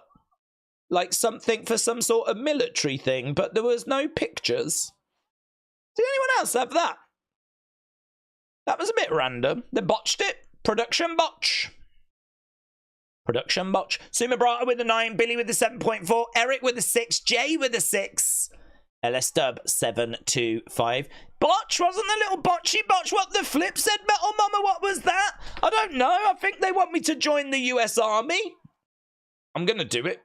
Shoulder tackle there by Bianca. Forearm strike. Single leg drop kick. Kip up there by Bianca. Charging over. I do like Tiffany's gear, by the way. Although, I think I would have liked it more if it was a body piece. A single, like, body suit. Rather than a bathing suit type situation. Shoulder tackle. Yeah, Bianca is like a bullet out of a gun here. What was that music, said Daniel? I think it was an advert. Kayfabe's dead when you've got WrestleVoid spoiling everything. That's true. That's true, James. Me and you, same page. Boom! Spinebuster! Bianca, over the top. Springboard, moonsault, knees up! Oh! Knees up by Tiffany. In comes Nia. Nia trying to collide into Bianca. Bianca moves out of the way. KOD! She's going for the KOD! Oh, no. No joy. Back elbow. And now Nia picks up Bianca. She goes over to the corner. Tag by Tiffany. Tiffany is climbing up. She's on that middle rope. Whoa! Beautiful work. That was really good. 1, 2, working together to plant Bianca. Jade makes the save. This is okay. This is okay. I did not have the highest of hopes. But it's all right. Apparently 11,000 in Buffalo this evening. Oh, man. Brutal forearm strike. Brutal. Big kick against the ropes. Oh, collides into Jade. Jade goes down. Here's Tiffany. Boom. Collides into Bianca. Roll up. 1, 2. Against the ropes. Both women against the ropes. Let's go! Bianca's all fired up right now. She goes to the outsides. She's looking to climb up. Oh, Candice has come down. Candice has got involved. Ah, that's interesting. Oh, drop kick there by Tiffany. Get out of here. Oh, massive cheer. Who's coming down? It's Naomi. It's the Banoffee Queen. The Banoffee Queen. Unloading on Candice. Oh, Nia just collided hard into the Banoffee Queen. Super kick there by Jade. Oh, why doesn't she come down dressed like a big piece of banoffee? She's got Tiffany KO'd. Tiffy is going to take the loss. Oh. It's a win for the faces.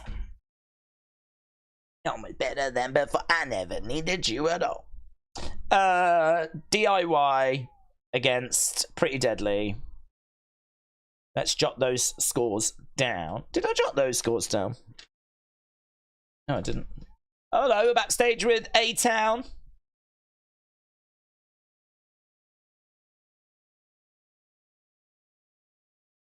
Motor City Machine Guns against A-Town Down Under next. Monday. What are we going to get on Monday, kids? Damien and Gunther. Jade, Bianca.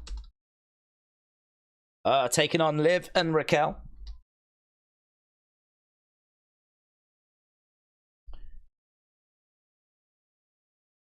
Championship action, championship energy. Damaging said they stretched out the Wyatt 6 stuff and the Paul Heyman stuff so long. I don't even care anymore.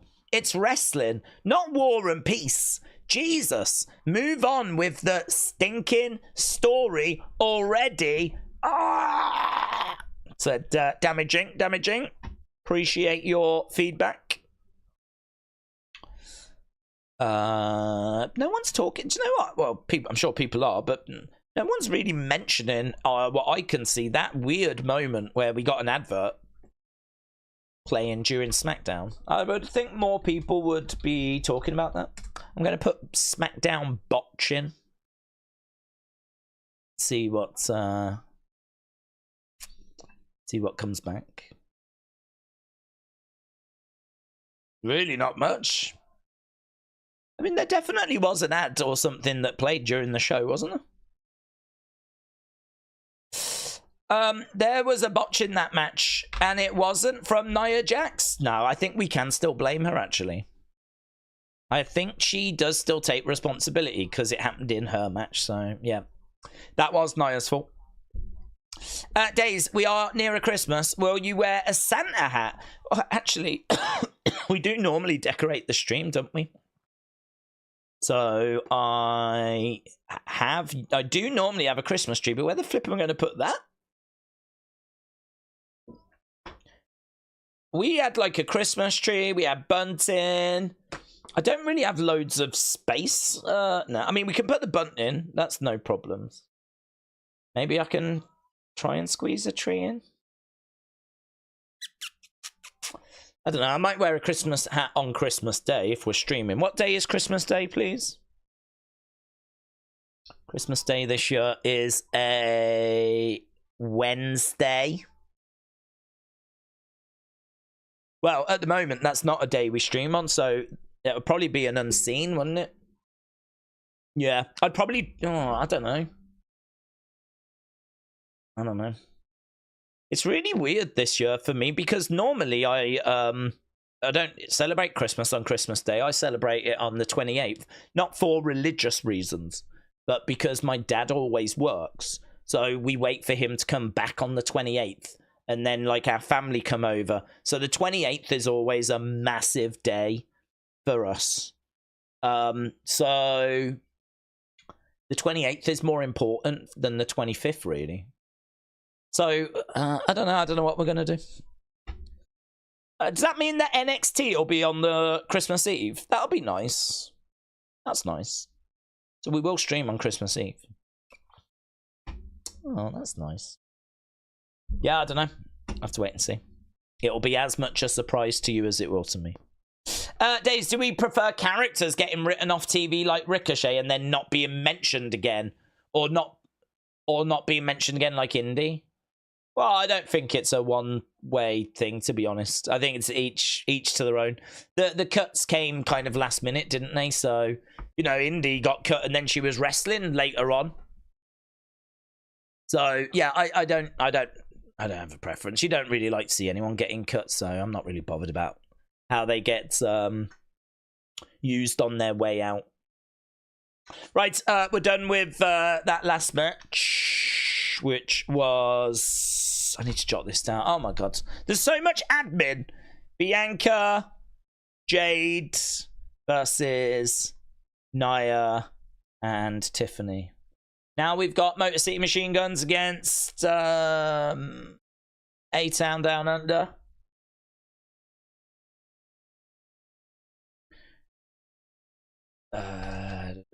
Has Tommy retired from streaming, said Melissa. I don't know.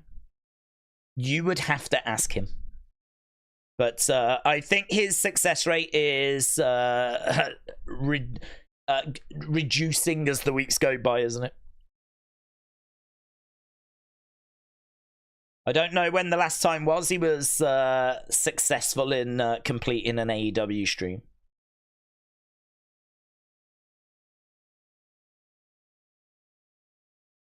Right. I can't stand the bring your sign encouragement. I hate signs at events, said Uncle Howdy. Days, what are your thoughts about cocaine drama? Don't care. I'm not bothered.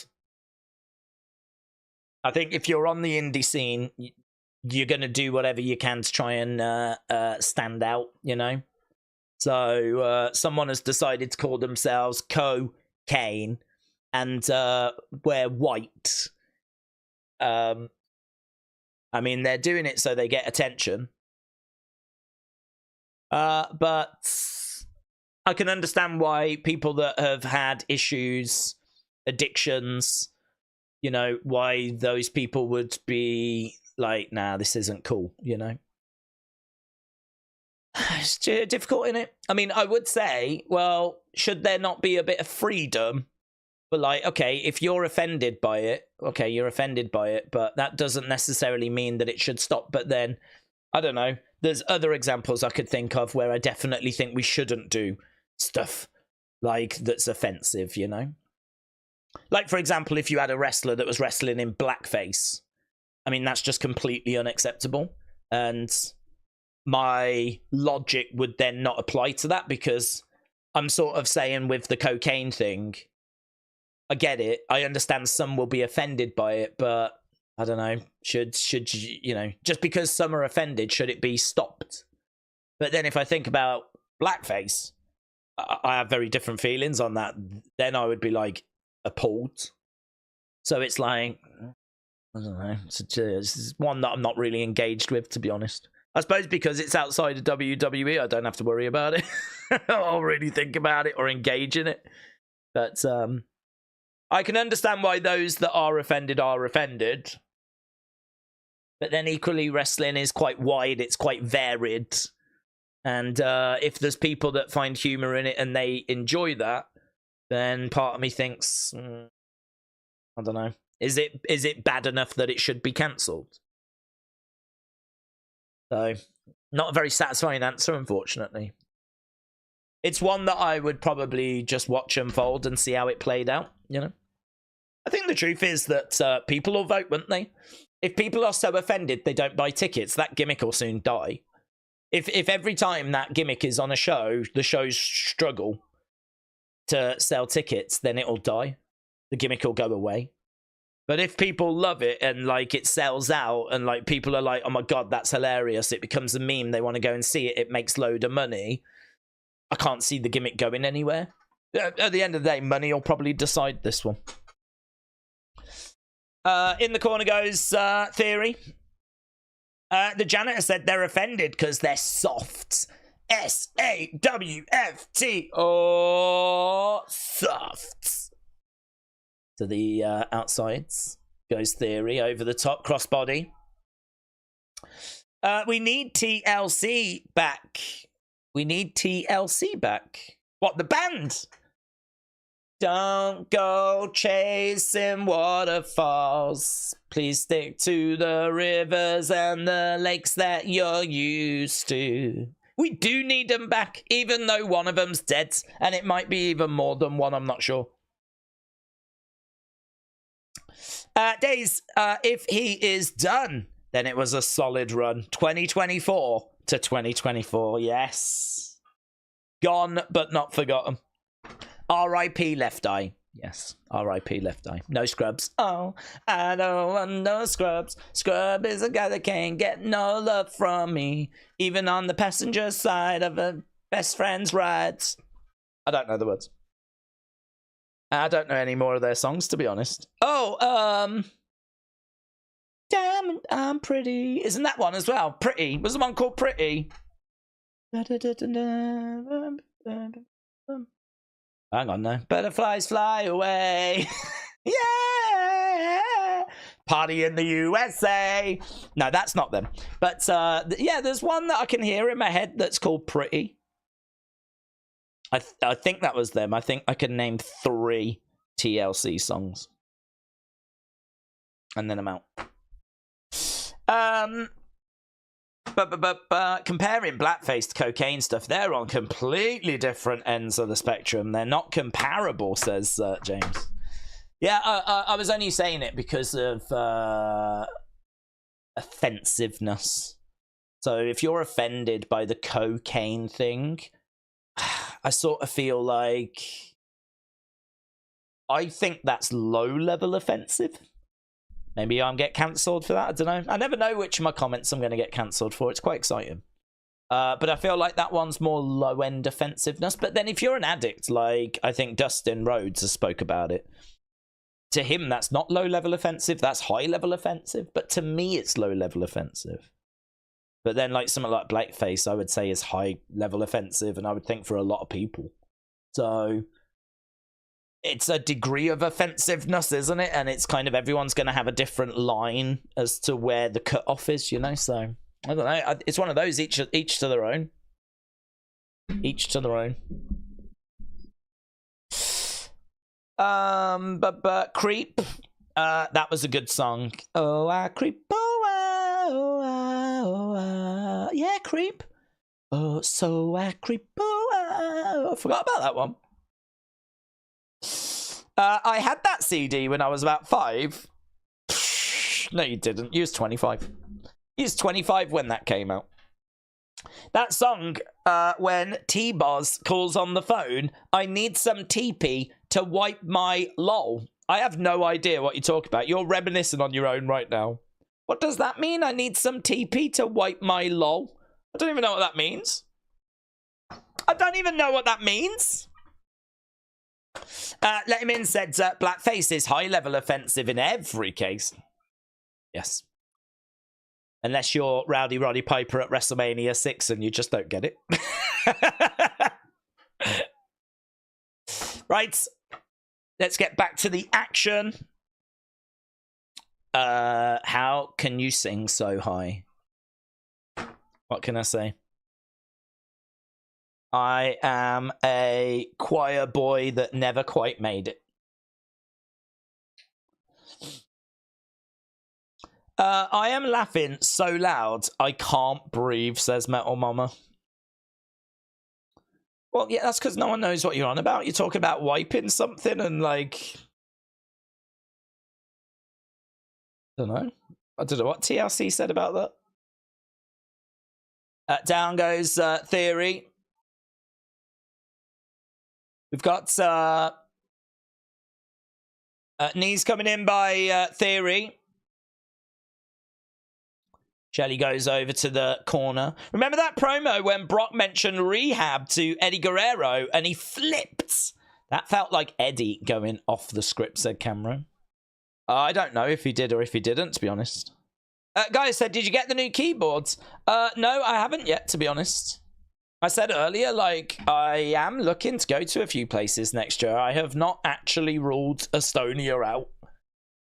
The flights are good. It was like 50, 60 quid for a 4-star hotel. Like, I am looking to go to a few, like, weekends away somewhere next year. My dad's retiring, so, like, he loves traveling. So, it might happen. A-Town down, go down. A-Town down? Only half an hour tonight. It doesn't feel like enough time, said Word of Wrestling. From Days singing to WWE tweeting about Rainey and me thinking Vince is back. It's a great night, says Nathan. What a time to be alive.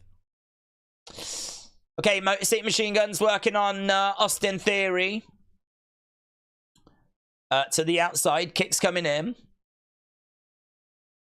Theory in whole world of trouble. Stop sending fan mail to my parents' house. Not my words. I don't have fans. The words. Cora Jade.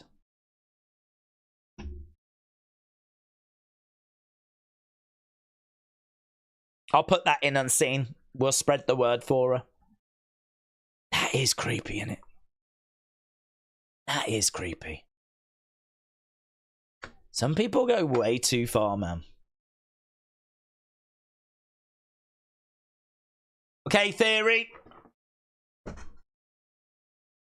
Can we skip this match, said Uncle Rebel. Crowd are so quiet, aren't they? Waller is in there. Theory going for the cover. 1, 2. Shoulder up.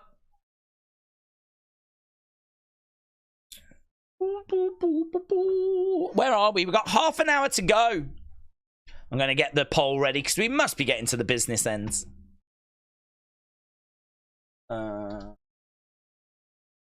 Shots coming in there by Theory.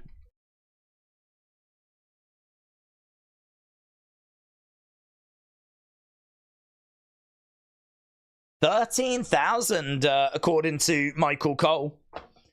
Elbow. Roll up. 1, 2. Kick out by Theory. Kick out by Grayson. I think they're going to put this away.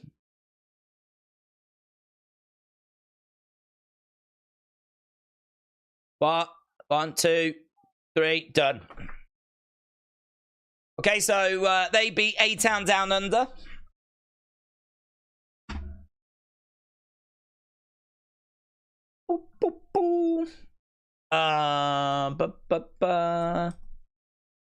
Like, how did they find where her parents live? Yeah, it's creepy, isn't it? Creepy.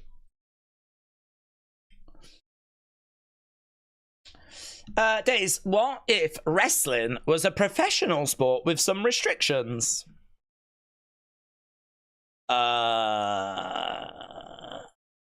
Suppose in a way it would be a bit like UFC, wouldn't it? I don't think you'd be getting all that kind of high-flying stuff. Giving people time to recover is not... You'd just be on them, wouldn't you? You'd be all over them, and there'd be a lot more trying to keep shoulders down, you know? Oh, here's Roman. He's all alone. Right, coming up tonight, we've got the Undisputed Tribal Chief Acknowledgement Ceremony.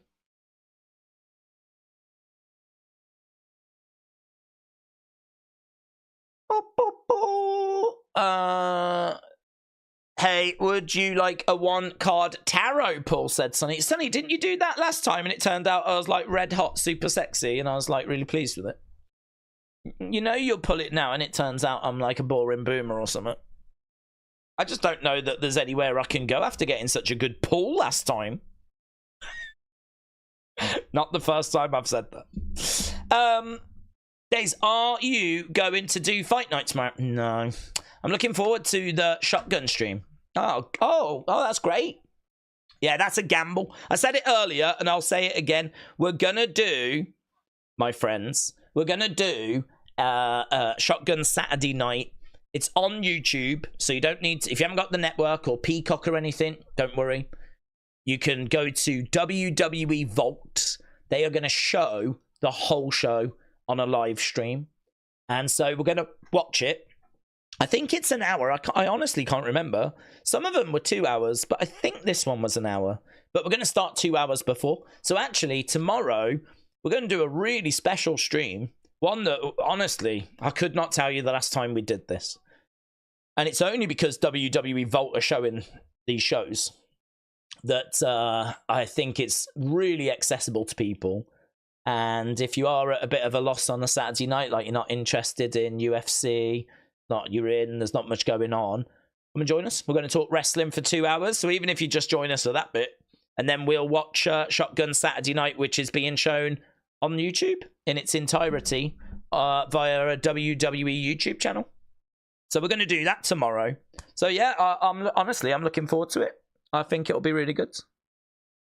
No, unfortunately, I decided let's focus on that. We'll see how that goes. I'm really hoping it's a success, because if it's a success, then we can look to do more.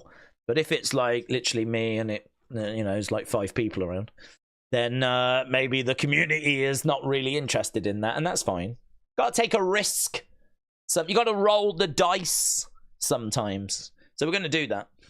But it does mean that's my focus rather than UFC. Could I have done both? Actually, I don't know. I could. I think they're on at the same time. But anyway, I'm not. That's my focus. My new neighbours are so effing loud, said Trini. And they're inconsiderate. I'm tempted to go over and welcome them to the neighbourhood with a slap across the face. What do they do, Trini? What do they do? Is it the old bum chicka wow wow? Is that what they're loud at? I'd have thought you'd have loved that. I'd have thought that would have been right up your street, you perv. Perhaps it's not that. Perhaps they're just loud at other things like gardening. I don't know. Trini, more details are required. Right. Right, moving on.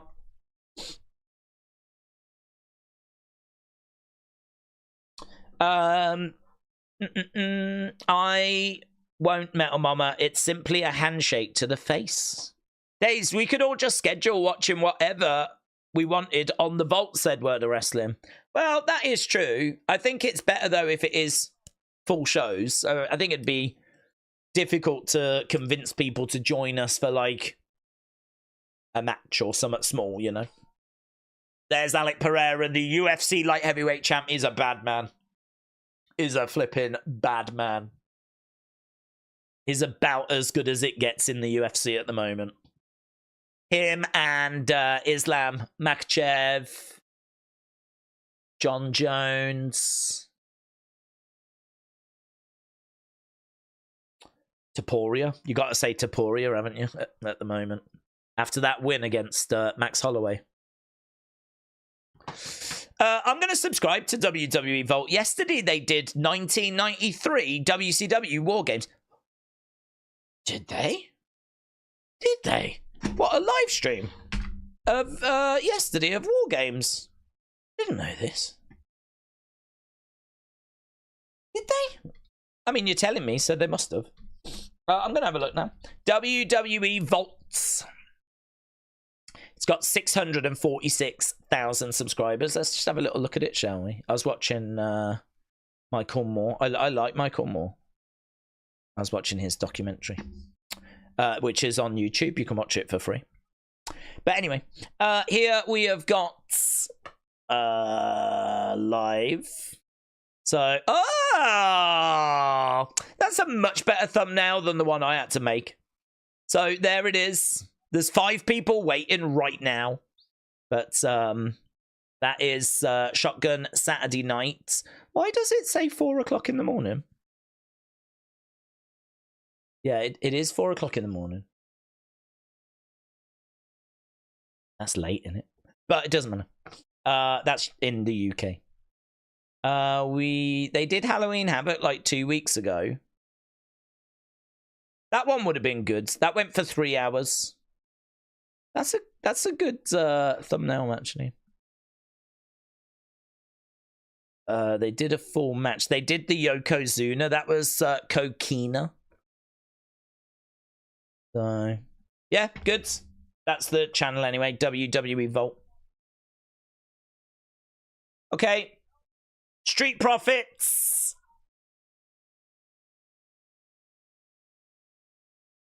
It's official.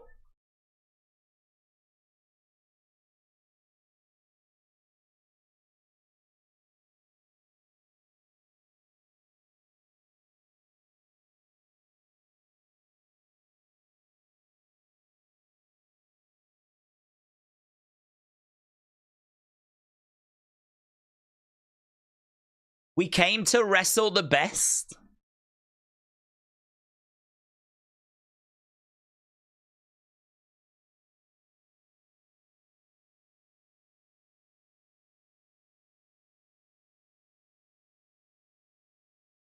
There we go.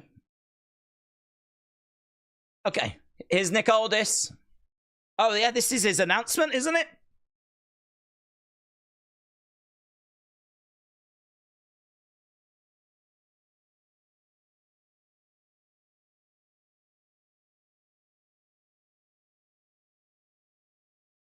We've got a roster of world-class athletes.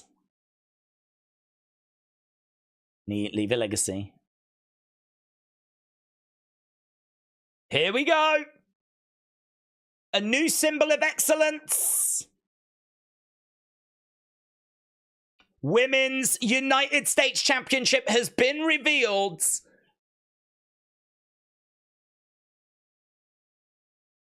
It'll be earned.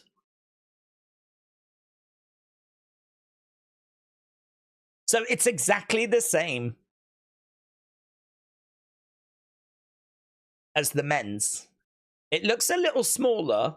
They still haven't put blue behind the stars at the top, but they have slapped on the word women's. So there we go. Women's United States Championship revealed by Nick Aldis. Belt looks fine. I mean, it looks like the men's. I mean, it's not really anything that giddy. But there we go. Wow, who knew that was on the way?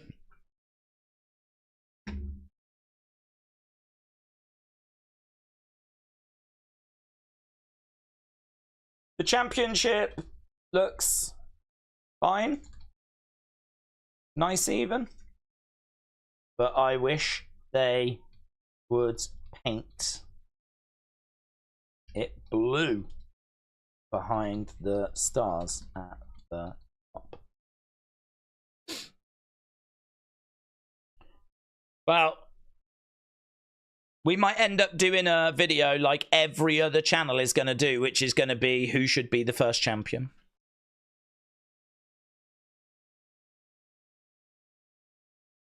So there's going to be a tournament for it. It's about time, said Delwyn.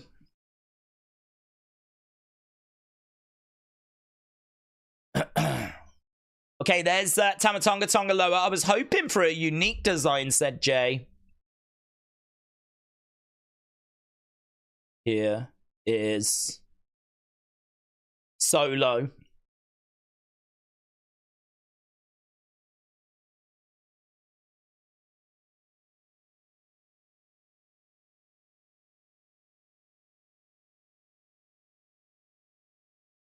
Okay, well, they're just walking at the back. I mean, it's not the... It's quite subdued, actually.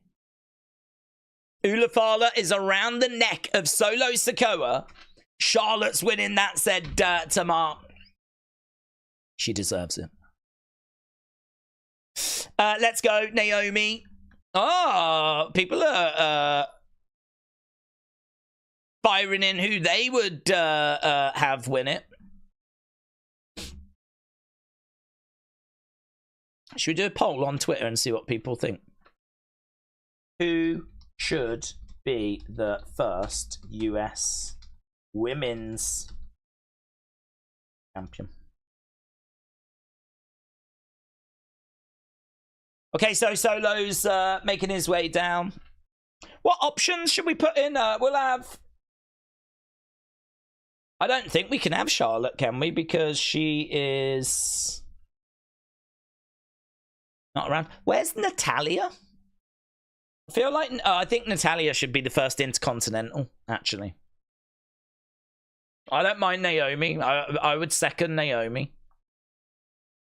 What boomers have we got? Bailey, Candice, Blair Davenport, Chelsea Green, Jade, Bianca, Meechin. Meechin's not a bad shout. Nia Jax, Piper Niven. It's got to be an American, surely. Tiffany.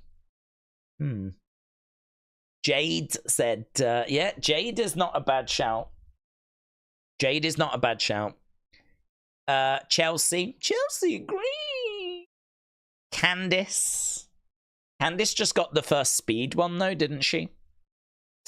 Nikki Cross. I think it's only going to be for the SmackDown women. Meechin. I think I would lean Meechin as well.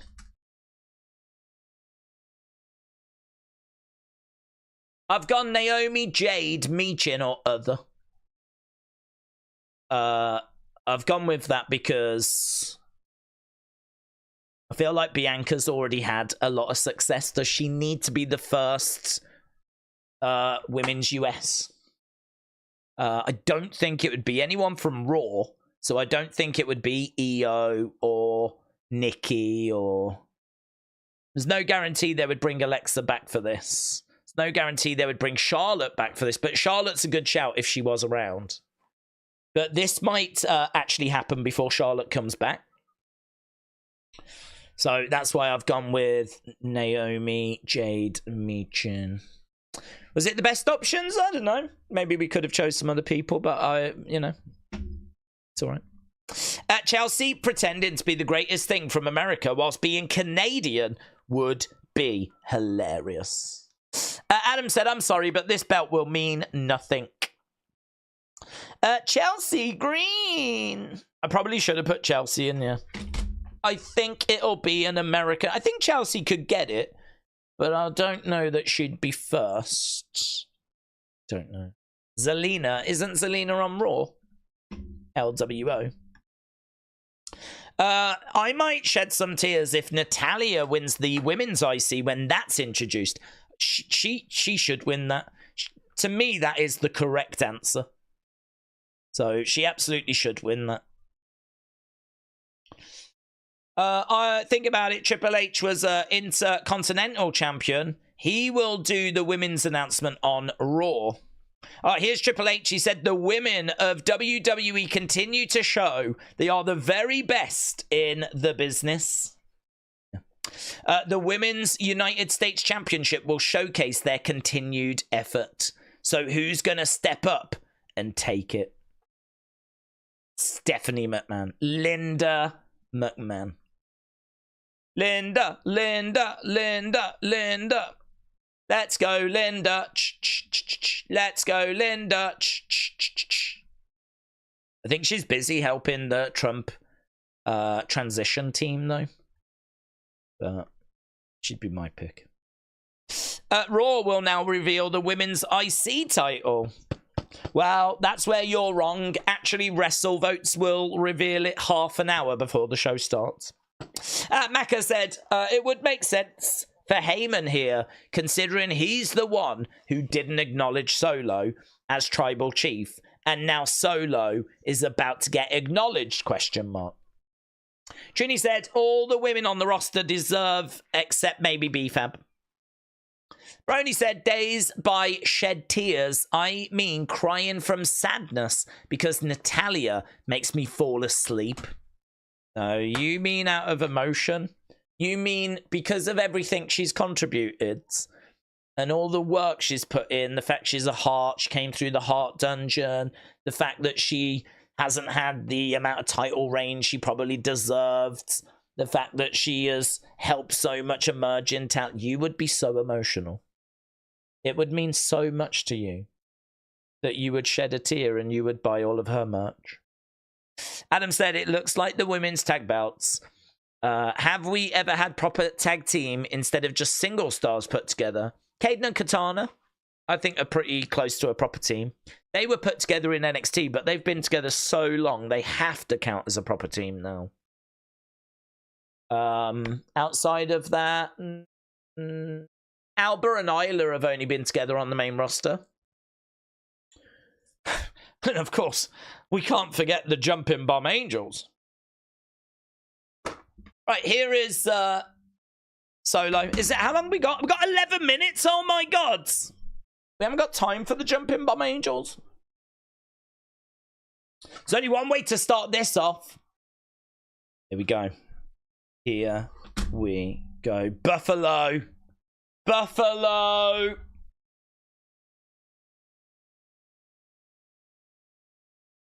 Acknowledge me.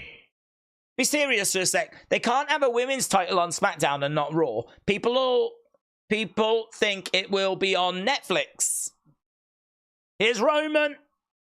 Here's Roman. Get Roman out there, said Maggie. Is on his way. Is on his way.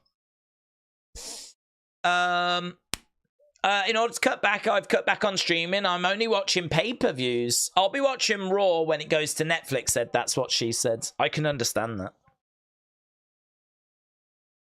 Solo, Jacob, Tama, Botchaloa, they're all in the ring as Roman is making his way down.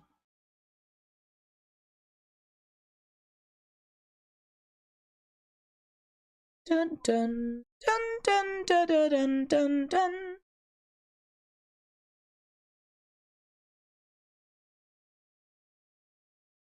Dun, dun, dun, dun, dun, dun. Roman has come down on his own.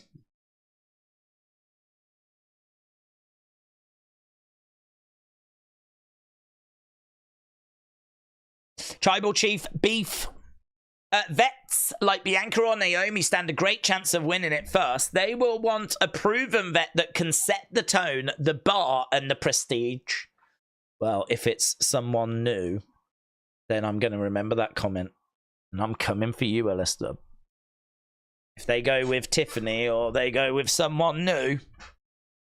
But you'll just turn around and go, no, they're a vet. They're a vet.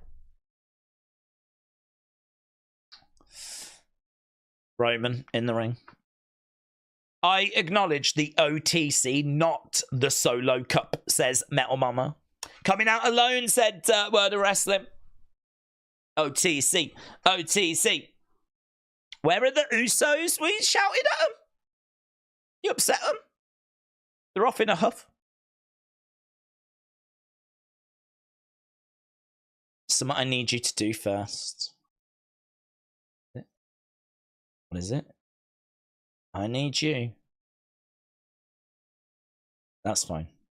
I need you to acknowledge me as Tribal Chief. That he can do that. Don't ask him for an apology. That's where he struggles.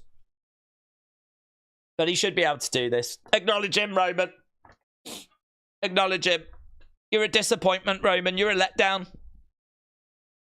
Treating Sami the way you did.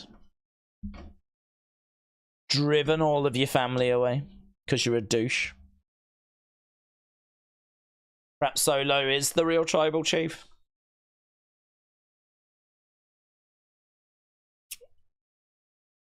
Buffalo.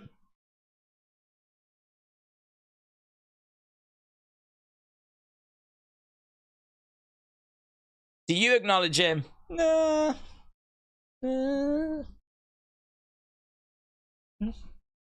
Not seen him be nasty to Sami. Buffalo don't acknowledge Solo. That's what we've learned. He can't apologize to Usos. No way he can acknowledge Solo, said Mark. I won't ever acknowledge you, said Roman. I'm here to challenge you. One-on-one. One-on-one. Winner is the only tribal chief.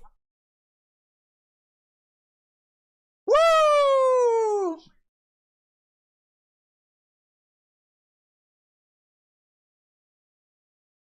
I don't need to fight you. I'm already the undisputed tribal chief.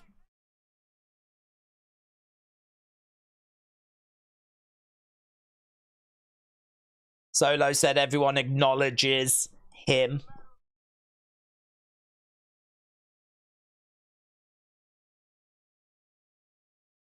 Can't be a tribal chief if there's no tribe. This is true, innit? This is true. Speaking facts.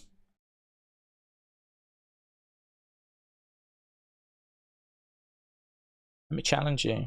I challenge you.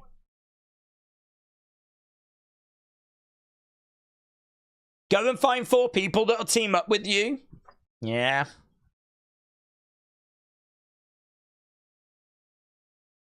Why 4? Find 4 and we can go to war. Why 4?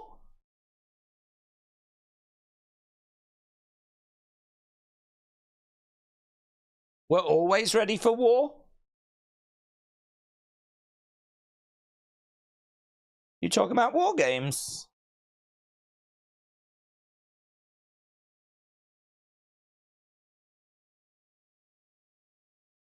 Oh, we about to get someone arriving. 1, 2.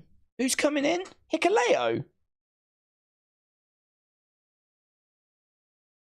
4.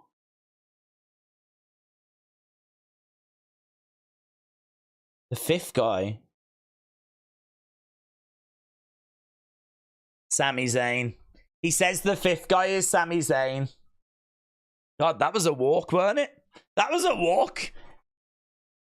Here is Sami. Sami is on his way down. Go on, Sami. Mess up Roman. He didn't apologize. Sami, Sami, Sami.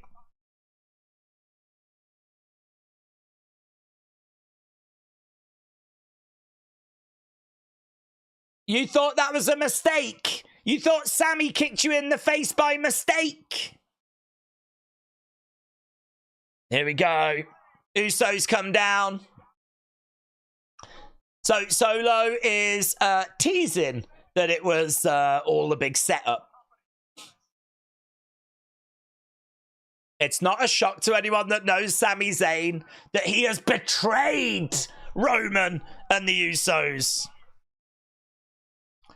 Well, I'm stunned. I can't believe this. I can't believe that Sami has done this. Here we go. Solo is about to deliver the Samoan spike. Come here, Sami, come here. Sami making his way down to the ring.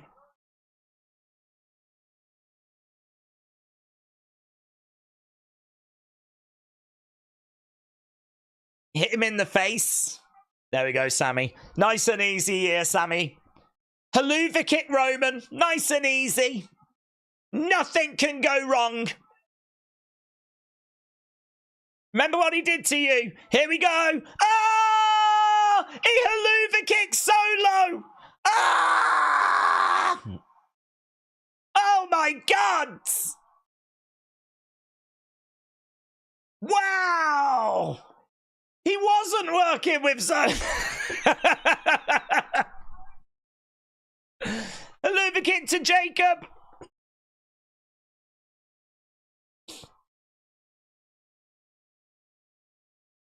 Roman in one corner. Sami in the other. Roman. Boom! There is a spear. Well, Roman really needs Sami and Usos. He really needs them. So he's going to have to shake their hand. They're going to have to get on the same page.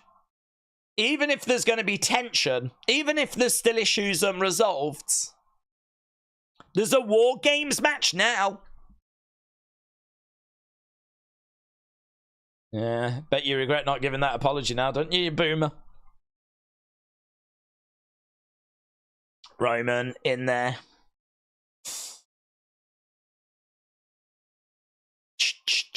Sami Uso. Are we doing 5-on-5? Nah, 4-on-4. Jay throws up the ones. Jimmy throws up the ones. Sami looks at Roman. He throws up the ones. Great moment, this. Great moment. Jay, Jimmy, Sami, all throwing up the ones. So does Roman. Big cheer as they all face the front. Look at that image. Look at that image. Ah, that's really cool. That's cool, isn't it? Look at that. Jimmy, Jay, Sami, Roman. This has been a sick episode, actually. Maybe a couple of the matches maybe didn't quite knock it out of the park, but this has been a big story that they've weaved throughout the show. And that is one hell of an image. That's going to be on a lot of thumbnails, kids. That is going to be on a lot of thumbnails. War Games! Lone Star Friend. What about the fifth guy? Ah, there is no fifth guy. The fifth guy that Solo thought he was going to have was going to be Sami.